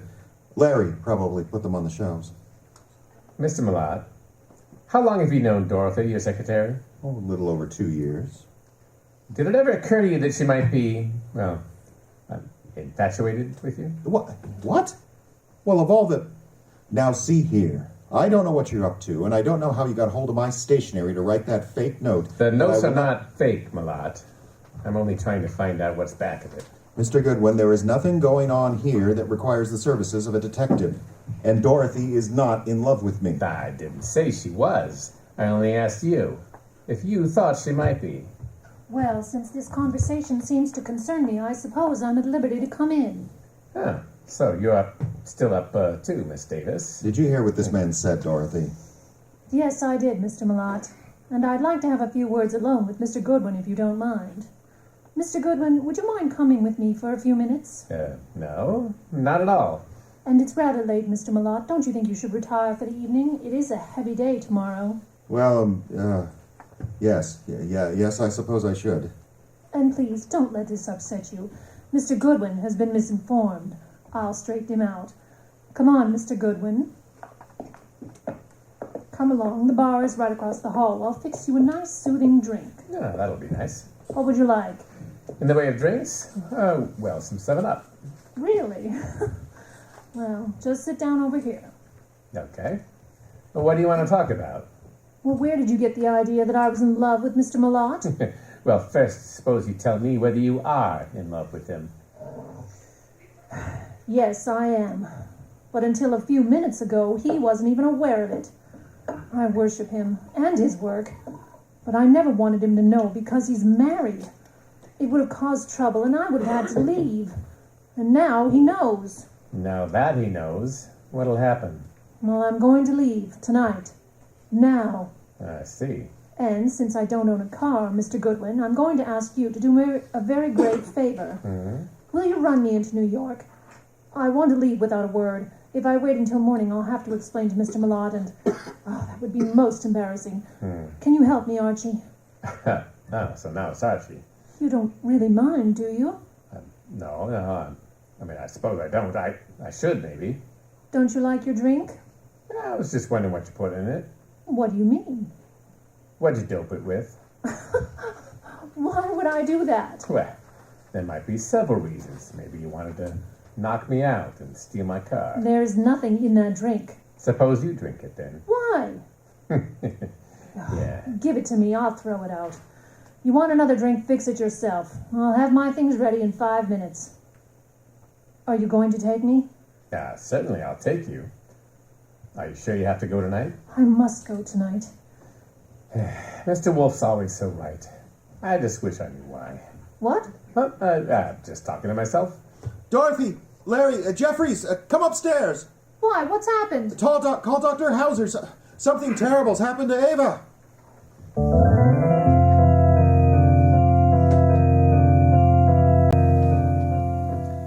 Well, Dr. Hauser? Oh, poor Mrs. Malott. No, there's nothing to be done now. It's all over. You better lay down, Edward. I'll phone and take care of everything.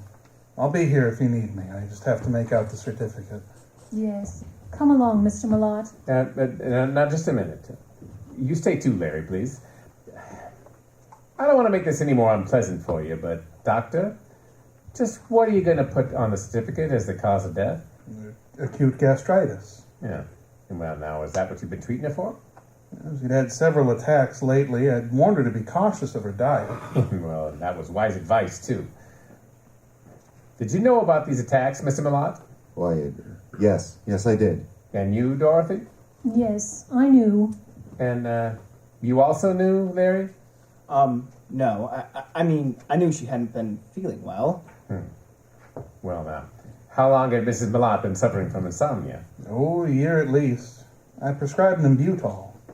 The yellow capsules? Of course. I write a prescription every so often for 12 capsules. Yeah, and you all knew that, of course. Yeah, I thought so. And would this be the prescription, this little box of caps... Oh, well. What's the matter, Mr. Goodwin? Now, that box of sleeping capsules was on this table when we walked into this room. But now it's gone. Yeah. All right. Let's have the box, Mr. Malott. Thank you.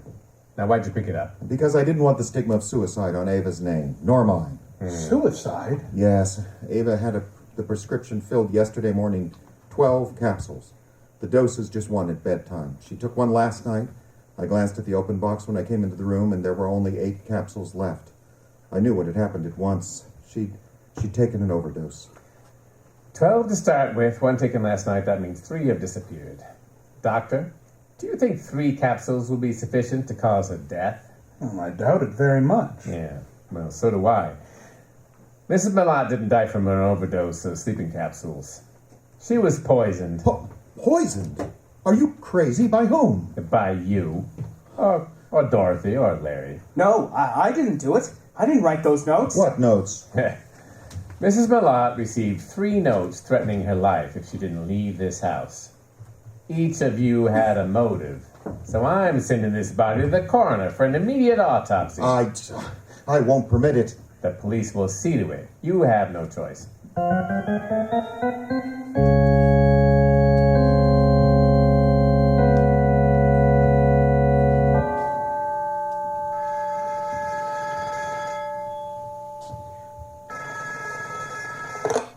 Yes, Archie, what now? You know who did it? How do you won't know anything's happened. Well, let's just call it extrasensory perception. Well, Mrs. Malott was right. She's dead. The doctor thought the spells she was having were caused by indigestion. Well, how about the autopsy? Still in the works. Looks like a metallic poison. It has all the symptoms. Oh? Did you search the house carefully for such a poison? I did. I'll check the drugstores in the morning. Somebody in that house purchased some poison. Let me know when the autopsy report is in. Right. Let's see now. We have Mr. Malott, Dorothy Davis, and Larry, the son. Yeah. Well, he's Mr. Malott's son, but not the child of Ada Malott, remember? Yes. Is it true that Dorothy is in love with Malott? Yep. Dorothy admitted it to me, but she claimed Mr. Malott wasn't aware of it until tonight. And earlier this evening, Dorothy did her best to get me out of the house. Insisted I drive her into town. Then she tried to give me a drink that I think was, dosed with knockout drugs. Oh, you don't say, Archie. This case was far more intriguing than I anticipated. I'll have Fritz drive me up to the Malott place at once. Archie, are you there? No, boss. I just fainted.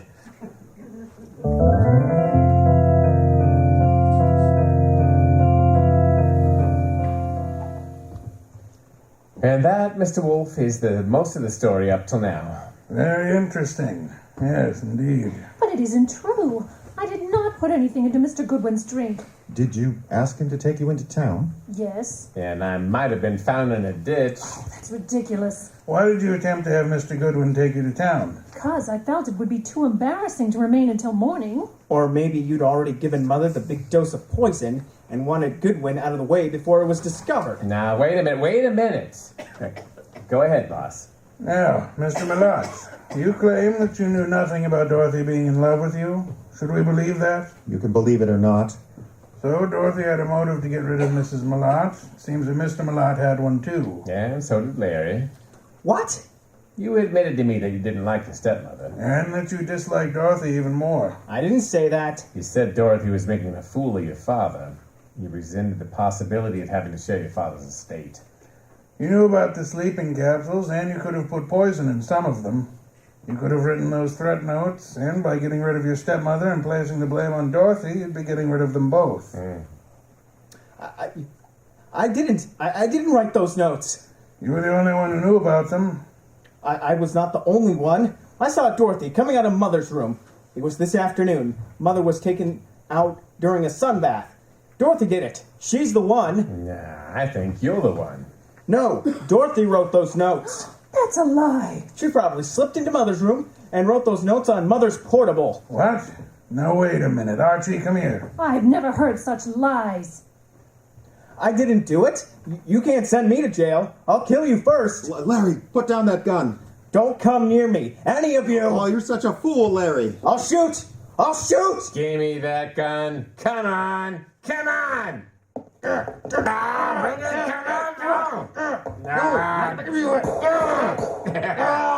well, there are 3 shots into the floor. I assume everyone's okay? Yeah. Well, good. You better quiet down, kid. Inspector Kramer will take care of you when he arrives.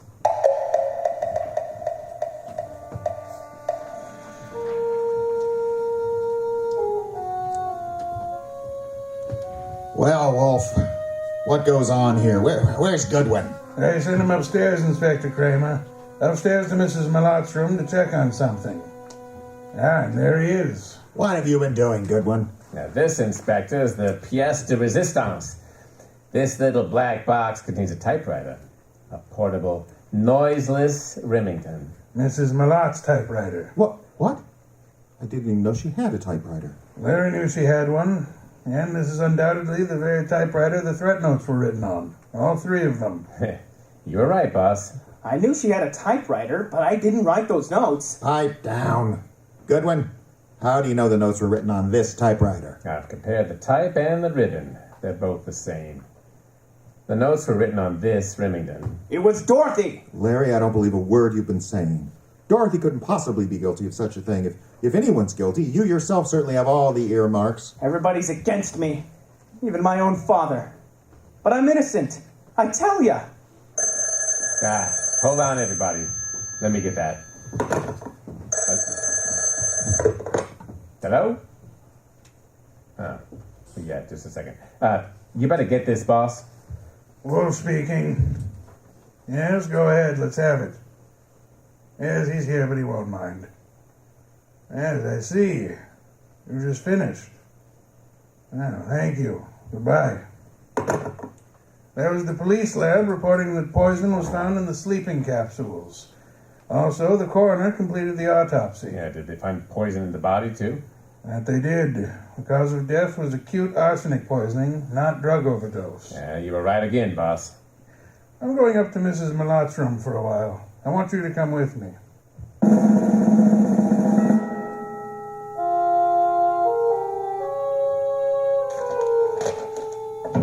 Find anything yet, Archie? Mostly bills and invitation to bridge parties and so on. Now, you find something, boss? Well, yes and no. This pocketbook detective story. Oh, well, what about it? Well, I was just flipping through the pages and I found this corner turned down. Well. And what is it? Look and read. Why stay on in the face of death? That's the very words used in one of the notes. Very interesting. Give me that book. Of course, this doesn't prove anything, but it does confirm what I... Oh, well, that's interesting. Oh, what now? This cinches it. Get them all up here, Archie. Mm-hmm. Tell Kramer to bring them all up to the bedroom.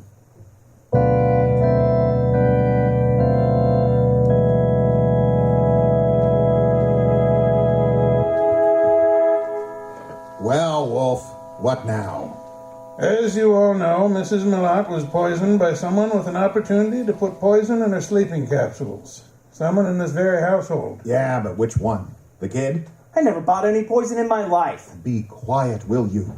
No, Inspector, it wasn't Larry. And I suppose you think I put the rest of that rat poison in your drink, Mr. Goodwin? No, Dorothy, it wasn't you either. But how did you know it was rat poison? I didn't. I just guessed. I can think, too. If it wasn't Dorothy or Larry, you must mean me. No, Mr. Malott, I do not. Now, wait a minute. It had to be somebody. Yes. And this is going to be very painful to you, Mr. Malott. You mean Ava did commit suicide? More than suicide.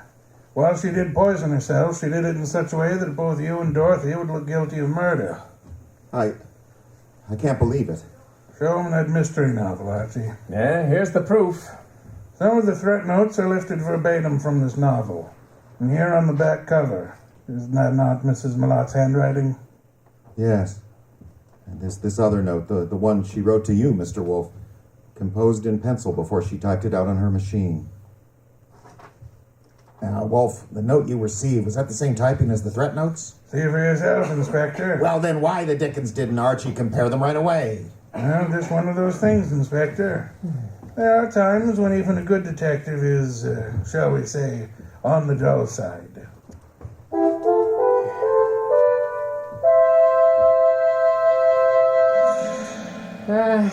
Nice of you to go all the way out there, boss. I was a bit stuck. I think nothing of it, Archie. And still, something bothers me. So? How can a sweet, motherly type such as Mrs. Millard cook up such a gruesome ideas? She was a very sick woman, mentally as well as physically. She probably felt she was going to die. In her warped mind, she saw this opportunity to make sure Miss Dorothy did not get her man after she was dead. Yeah. Speaking of Dorothy, she's a mighty pretty... Yes. Get us some beers, please, Archie.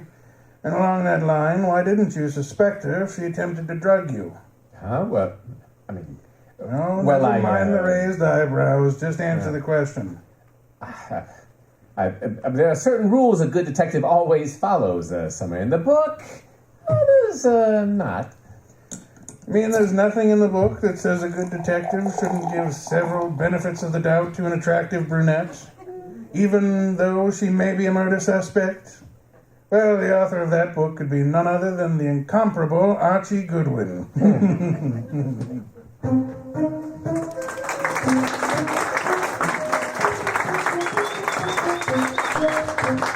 The New Adventures of Nero Wolf. A Case of the Telltale Ribbon starred Dalton Johnson as Jenkins and Larry. Jeffrey Adams played Inspector Kramer and Edward.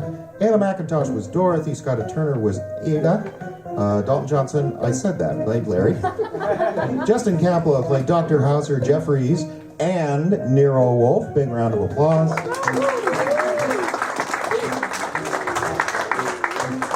And Jim Yount was Archie.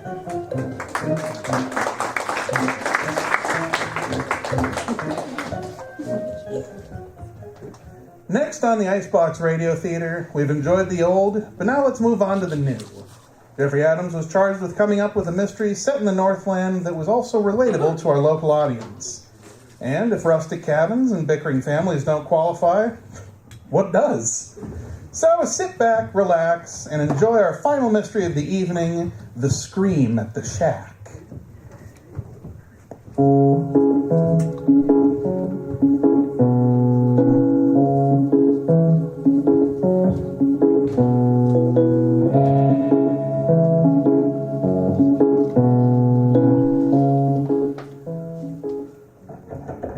See, there's plenty of room. Plenty of room for what? Plain sardines? This cabin wasn't big enough when we were kids. Now we want 4 adults sleeping in here? Oh, quit complaining. You brought this on yourself. I brought this on? Oh, just quit, Petra. And if I don't?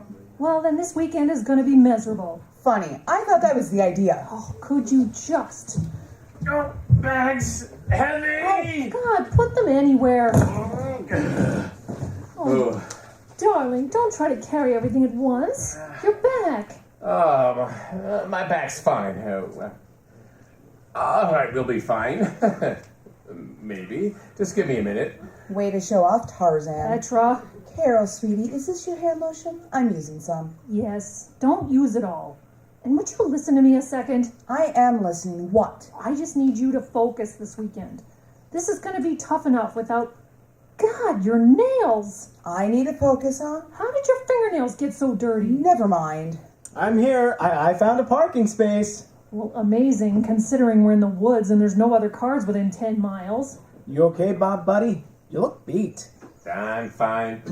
All right, now that we're all here, some ground rules. Oh, goody. Sister Carol is taking charge. This will be new. Oh, Petra, please. Now, we all need this weekend to clear the air. Agreed? Do we have a choice? I think you owe it to me to take this seriously after, you know... After I ruined your wedding? Oh, come on. It wasn't that bad. Was it, honey? Oh, don't call me that. I think he was speaking to me. Well, that's the problem, isn't it? He was looking right at me and called me honey. Because he always used to call me honey when we were married. Which is the problem, Petra. What? And quit using all the hand lotion. Make up your mind. Is this a problem with your marriage or your hand lotion? My problem is my sister showed up at my wedding with my ex-husband claiming he was her new boyfriend. Oh, it's more than a claim. Yeah, it is. Whatever. The point is, that's why we're up here. I wanted to come to the shack to have it all out, all at once, clear the air. We're going to have a lot of Christmases and Thanksgivings together, and I'm not going to rehash all our problems at every one of them, year after year. Assuming you and Ron are in it for the long haul. Okay. Look, we're here to talk. We came up to the cabin. We're ready to talk. Maybe we can, ease into things? No. I think Carol's right. We have to tackle this thing head on. Just rip the Band-Aid off. What was that? Someone's out there. Did you hear it? Yeah, somebody screamed. We should go investigate. Well, is anyone going to go investigate? Go ahead. I just hurt my back. I thought you said you were fine. Okay, fine. Come on, Ron. What? We should go investigate the scream together. Well, don't you think someone should stay here with the girls, or maybe they should go? I mean, the scream did sound like a woman. Oh, for God's sakes, Ron, just go. Are you sure you two will be okay? I can handle it. Be careful. Do you have your phone? Yeah. Wait a minute. What are you doing? I'm just going to get that rifle out of the closet just in case. What? No! You have guns here? Of course I do. It's a hunting shack, Bob. Of course we have guns. And unless I miss my guess... Yeah, this is my rifle. Left it up here 2 years ago. Oh, sweetie, be careful. Don't worry about a thing. We'll be back in no time. Come on, Bob. Walk ahead of me with that thing. Sure. Cool. The boys are gone. Want to braid my hair? Oh, what I want to do is wring your neck. I don't see why. You divorced Ron. He was available. We had lunch a couple of times and, He is just with you to stay close to me, you know. Oh, I know. He told me you two slept together. What did you say? You slept with Ron right before your wedding to Bob. Said you were getting cold feet and needed him one last time. He told you that? Sure. We have an open relationship. You can't tell Bob. Why? I assume you guys have an open relationship too. Why would you think that? Because you slept with Ron right before your wedding. Duh. Petra, you can't tell Bob, okay? Or what? You just can't. Or nothing. Just don't. You always want to control everything. It's about time you learned you can't. What is that supposed to mean? No, you'll see. Well, can't find anyone. Maybe it was an owl? I keep telling you, they're not out during the day. And I keep telling you not normally? Now put that gun back in the closet. I think I'll keep it close if you don't mind. Bring it. What? Bring it with you. You and I are going outside. What for? I don't know. Maybe we'll just have sex in the woods no matter what anyone says. What? Why would... Okay. Wow. What was that about? Don't worry about it. Petra's just finding new buttons to push. Are you okay? I'm fine. My sister's just being my sister. Well, you were right about Ron. He was out there jumping at every twig break. World's biggest coward. Since we're alone... What? Are you sure about this? The weekend, I mean? Growing less sure. Hey, listen to me a second. Yeah? Don't trust anything Petra says, okay? She's a pathological liar. Or Ron, for that matter. Yeah. Don't listen to either one of them. This whole thing they got going on is not a relationship. It's just icky. You can't fix her, you know. Yeah, I know. I want things to feel under control for a change. Well, you do have me. I'm under control. Yes, and I appreciate it. Just don't let Petra get too close. Nothing is beneath her. You worried she's gonna steal me away? Well, don't look so pleased with the idea. Oh, come on. Why should you have all the fun? What? You got two men fighting over you. I mean, well, not fighting exactly. Would you fight for me? If Ron got out of line, I mean? Oh, you know it. I didn't him so fast. Oh, come here. Hey, Bob, would you... sorry. That's all right. Oh, hey, Ron. What's Petra doing? Kicking around the woods. She found this old bird's nest she wants to collect. Said it's been a hobby since she was a kid. Well, it has been. Bobby, dear, would you go help her, would you? What? Just go out and see what Petra's doing. I want to talk to Ron a moment. Oh, sure thing. Excuse me, Ron. Sure.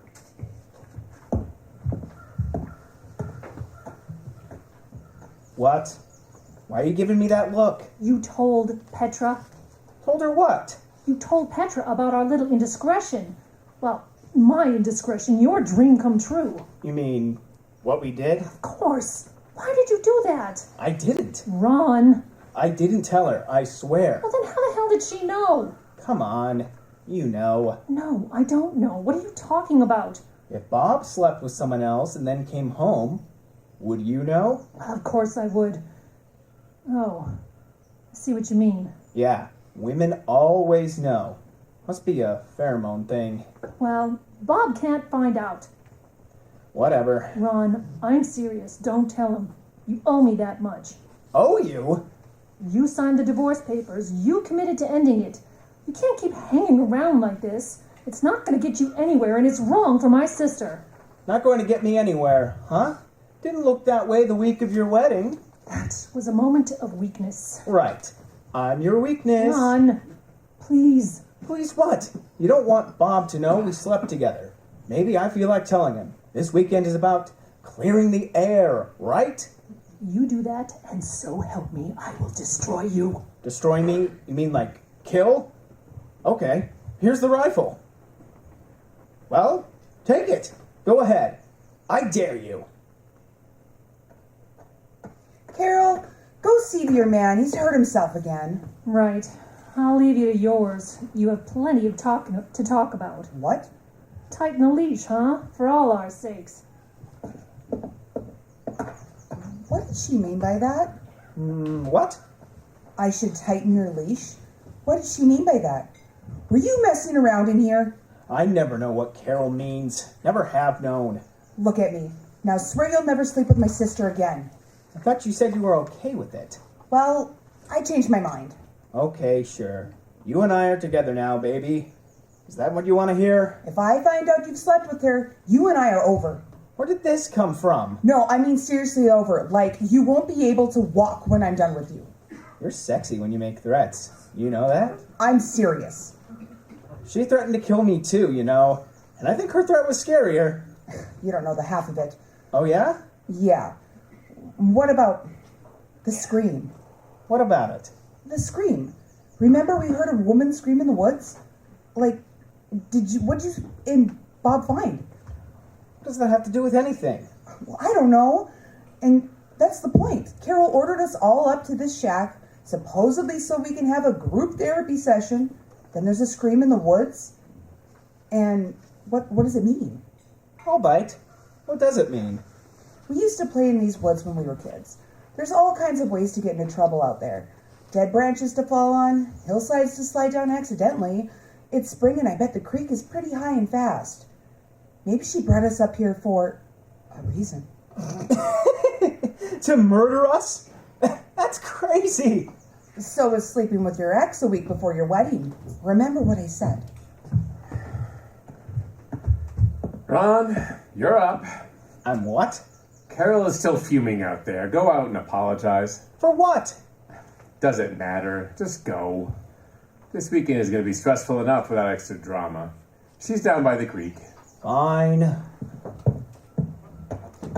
You're awfully brave sending a rival after Carol like that. Yeah, well, Carol likes to give Ron crap. Consider this my wedding present to her. He still has a thing for her, you know. Yeah, that's both our problems. You think? He's your boyfriend, isn't he? Well, of course he is. You don't think he'd go back to Carol in a heartbeat? Do you think she'd take him back, do you? No. You hear Carol talk about him, all she's got is malice. Calls him a coward, a liar, bad in bed. Women always diss their exes to the ones that they're with. Yeah, I know, but Carol's not that good an actor, and she can't lie worth a damn. So you believe her when she imputes Ron's bedmanship? Well, you've slept with it, presumably. What do you think? I think we should talk about other things. What other thing? That scream. How well did you and Ron search? Well, I mean, not very well. We just went down to the creek and walked along it for 20 yards or so. We didn't even go up the hill. So why'd you come back? You mean, why didn't I enjoy walking around the woods with my wife's ex, who is carrying a deer rifle? You afraid of him? Let's call it reasonable caution. What? What? That disturbing grin you've got on your face, what is it? Nothing. No, come on, what is it? Oh, I know something you don't. But that instinct you had about watching your back? Yeah? It's a good instinct. A very good instinct. Want to hear a secret? Sure. Petra? Go talk to her, please. Who, Carol? Who the hell do you think? She ripped me a new one. It's your turn now. She can come back to the cabin if she wants. Just go, please. I'm tired of her. All right, all right. What are you staring at? Nothing, dude. Nothing at all. I'm just so tired of all of this. All what? Carol, your wife. She runs things like she was elected for life. Yeah, well, she's the older sister. That's the way it is. Besides, would you want that girl of yours to be in charge? Chaos. What? Petra. She's chaos, pure and simple. She never had to take responsibility for anything, so she's just a little kid pulling the wings off of flies. This from your, what, 2 conversations with her? Yeah, well, Carol told me how she was. Carol's a lot of things. Objective about her sister isn't one of them. Oh, I know. But you gotta admit, Petra seems pretty chaotic. Why? Because she bickers with her sister? No, the other thing. What other thing? You know, the scream in the woods. You think Petra had something to do with that? Well, who else? I mean, who would want to pull a prank like that? Prank? Sure. It's the only thing that makes sense, isn't it? I believe the only thing that makes sense is that someone fell and hurt themselves in the woods, and we heard it happen. Yeah, well then where'd she go? We looked everywhere. We didn't look everywhere, and sound carries funny in the woods. It could have happened miles away. Yeah. And, why are you still holding that gun, by the way? No reason. Does it bother you? No. It does, doesn't it? Don't worry, man. I've been hunting my whole life. In my family, you didn't pick up a gun until you'd been safety certified. Really? 'Cause you're kind of, waving it around? What? Oh, you mean like this? Stop it. Don't worry, the safety's on. And there's no reason to point it at me. Does this bug you? Come on, let me hear you say it. Hey, you're crazy. Put it down. Or what? What are you gonna do? Call Carol, whine to your little wifey that the big bad man's pointing a perfectly safe gun at you? I said cut it out. And I said, or what? You're insane. No, this is all perfectly normal. Talk to any cop. 90% of your murder cases are over love or money. What are you saying? What do you think I'm saying? I think you're crazy. I think you're still in love with Carol and you can't handle the fact that she's with someone else. And I think you're threatening me for fun because you're full of crap and you're never gonna pull that trigger. Wanna bet? Sure. Ah! Hey, let go of the barrel! Yeah, oh, what? You gonna pull the trigger? This isn't safe. Let go! No. I think I'll take that gun away from you. See if you got the balls to stop me. Help! Oh, wait. Now what's that? Bob, get out here now! What's wrong? What's going on? There's a woman out here. She's hurt. We need help.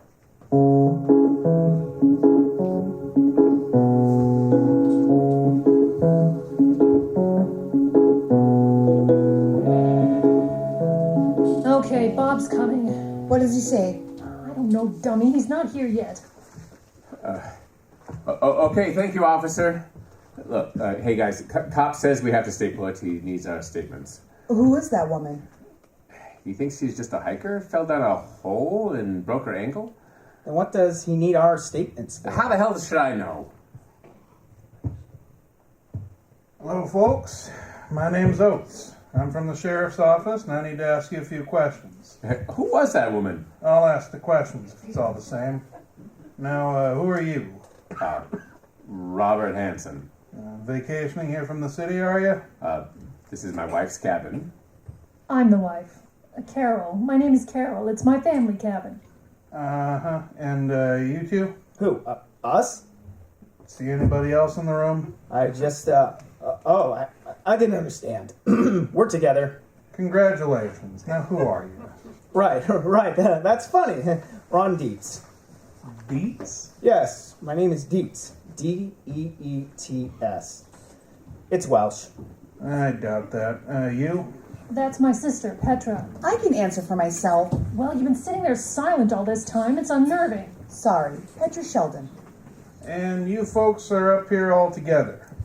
That's right. All right, here's our situation. About 50 yards down there, somebody dug a pit right in the middle of the trail. Oh my God! The hole was covered with branches, punji trap style. Even a couple of spikes in the bottom, but luckily our hiker missed them when she fell in. Is she okay? Well, she's got a broken ankle. That, and she's probably off hiking for the rest of her life. Pretty traumatized. Question is, who dug that trap and why? The off-season, you folks are the only ones on this side of the hill, And the trap looks to have been dug pretty recent. Wait, are you thinking that one of us did this? No, I'm just assuming one of you did it. When a better theory pops up, we'll switch over to that, but for now, I'm looking at my 4 suspects. Why would any of us try and kill a hiker? Well, maybe the trap wasn't meant for her. She'd admitted she'd gotten lost, didn't even intend to be on this side of the hill. So, the question becomes, who would want to dig such a trap? Deadly, you know. Anyone in this room got a reason to kill someone? No, we're all family. Petra's my sister, Bob is my husband.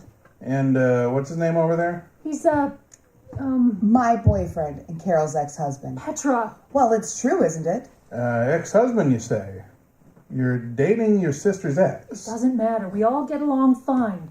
We even take vacations together. Ha! Petra, stop it. It's not a vacation. She ordered us up here after Ron and I showed up at her wedding together. She had a problem with that? You bet she did. She and Ron had a very messy divorce. Petra, shut up. All right. I think I can settle this pretty quick. That's a laugh. This family's been a tangled mess for years. Well, no doubt you're right about that, miss, but I don't need to bother with any of that. You. Me? Yeah, you. What do you do for a living? Well, insurance. I have my own agency. Uh-huh. Let me see your hands. What? Your hands. Show them to me. I mean, I guess. Here. Mm-hmm. You, Miss, was it Petra? What? Yeah, you. What do you do for a living? What do you mean? I live with Ron. Like adventure sports, rock climbing, hiking, anything like that? God, no. All right, show me your hands, please. Fine. And, ma'am? I teach English. Right, hands, please. Look, I don't see what this has to do with It's the quickest way to get through this. All right, but you better not have some weird hand fetish. Thank you. And finally, you. I've got nothing to hide. Great. What do you do again? I manage produce for a grocery store chain in the city. Desk work? Yeah, mostly. All right, hands. Thank you. All right, so what we've got here is a family quarrel. No, we don't. Complicated as all get out. Ex-husband dating a sister, tension in here thick enough to choke a gopher, and I got booby traps in the woods. Booby traps that hurt a poor innocent hiker that doesn't know any of you people. So, why'd you do it? Are you looking at me? Just fess up and save us all a lot of time. What are you talking about? Look, all y'all look like you work at desks for a living. You're not used to hard physical labor, but you, ma'am, you got a few baby calluses on your hands there, and your nails look like they've had a hard week. Like maybe you snuck up here and dug that pit. Now, why'd you do it? Oh, this is ridiculous. It's impossible. She couldn't do that. Oh my God, what's impossible, Carol? I couldn't dig a hole. I couldn't research pungy pits from the Vietnam War and buy a shovel and apply myself to a couple hours to a complicated task of moving dirt. You don't think I'm smart enough for that? But why? I don't think I should say anything more until I talk to a lawyer. Well, sure thing. Just tell me, which one of these folks were you trying to kill? Huh. You'd like to know, wouldn't you? Well, not really, but I figured they would. Now, you do have the right to remain silent. If you give up the right to remain silent, everything you say can and will be used against you in a court of law. Do you have a lawyer? Yep, an old roommate from college. Oh, good. If she doesn't work out, one can be appointed for you. Do you understand? Of course. Petra, I don't understand. Did you? I mean, did you want to hurt us? I'm shutting up. Well, smart lady. Rest of you stay close. I have a lot of questions. I don't understand. You always said your sister was nuts. Well, there she is, walking away in handcuffs. But, I mean, she couldn't have meant to kill one of us. Could she? I don't know. I honestly don't. But, Bob, Yeah? watch out for the women in this family. They're crazy. Up, Ron.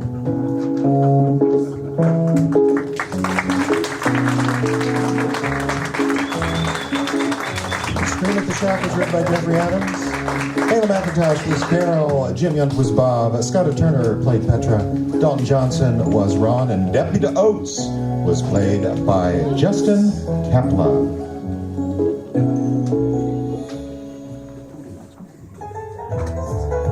Okay, that's our show for tonight. Thank you so much for coming out. Icebox Radio Theater will be back on the Jester stage on May 31st with an evening of science fiction, including some original scripts by company members.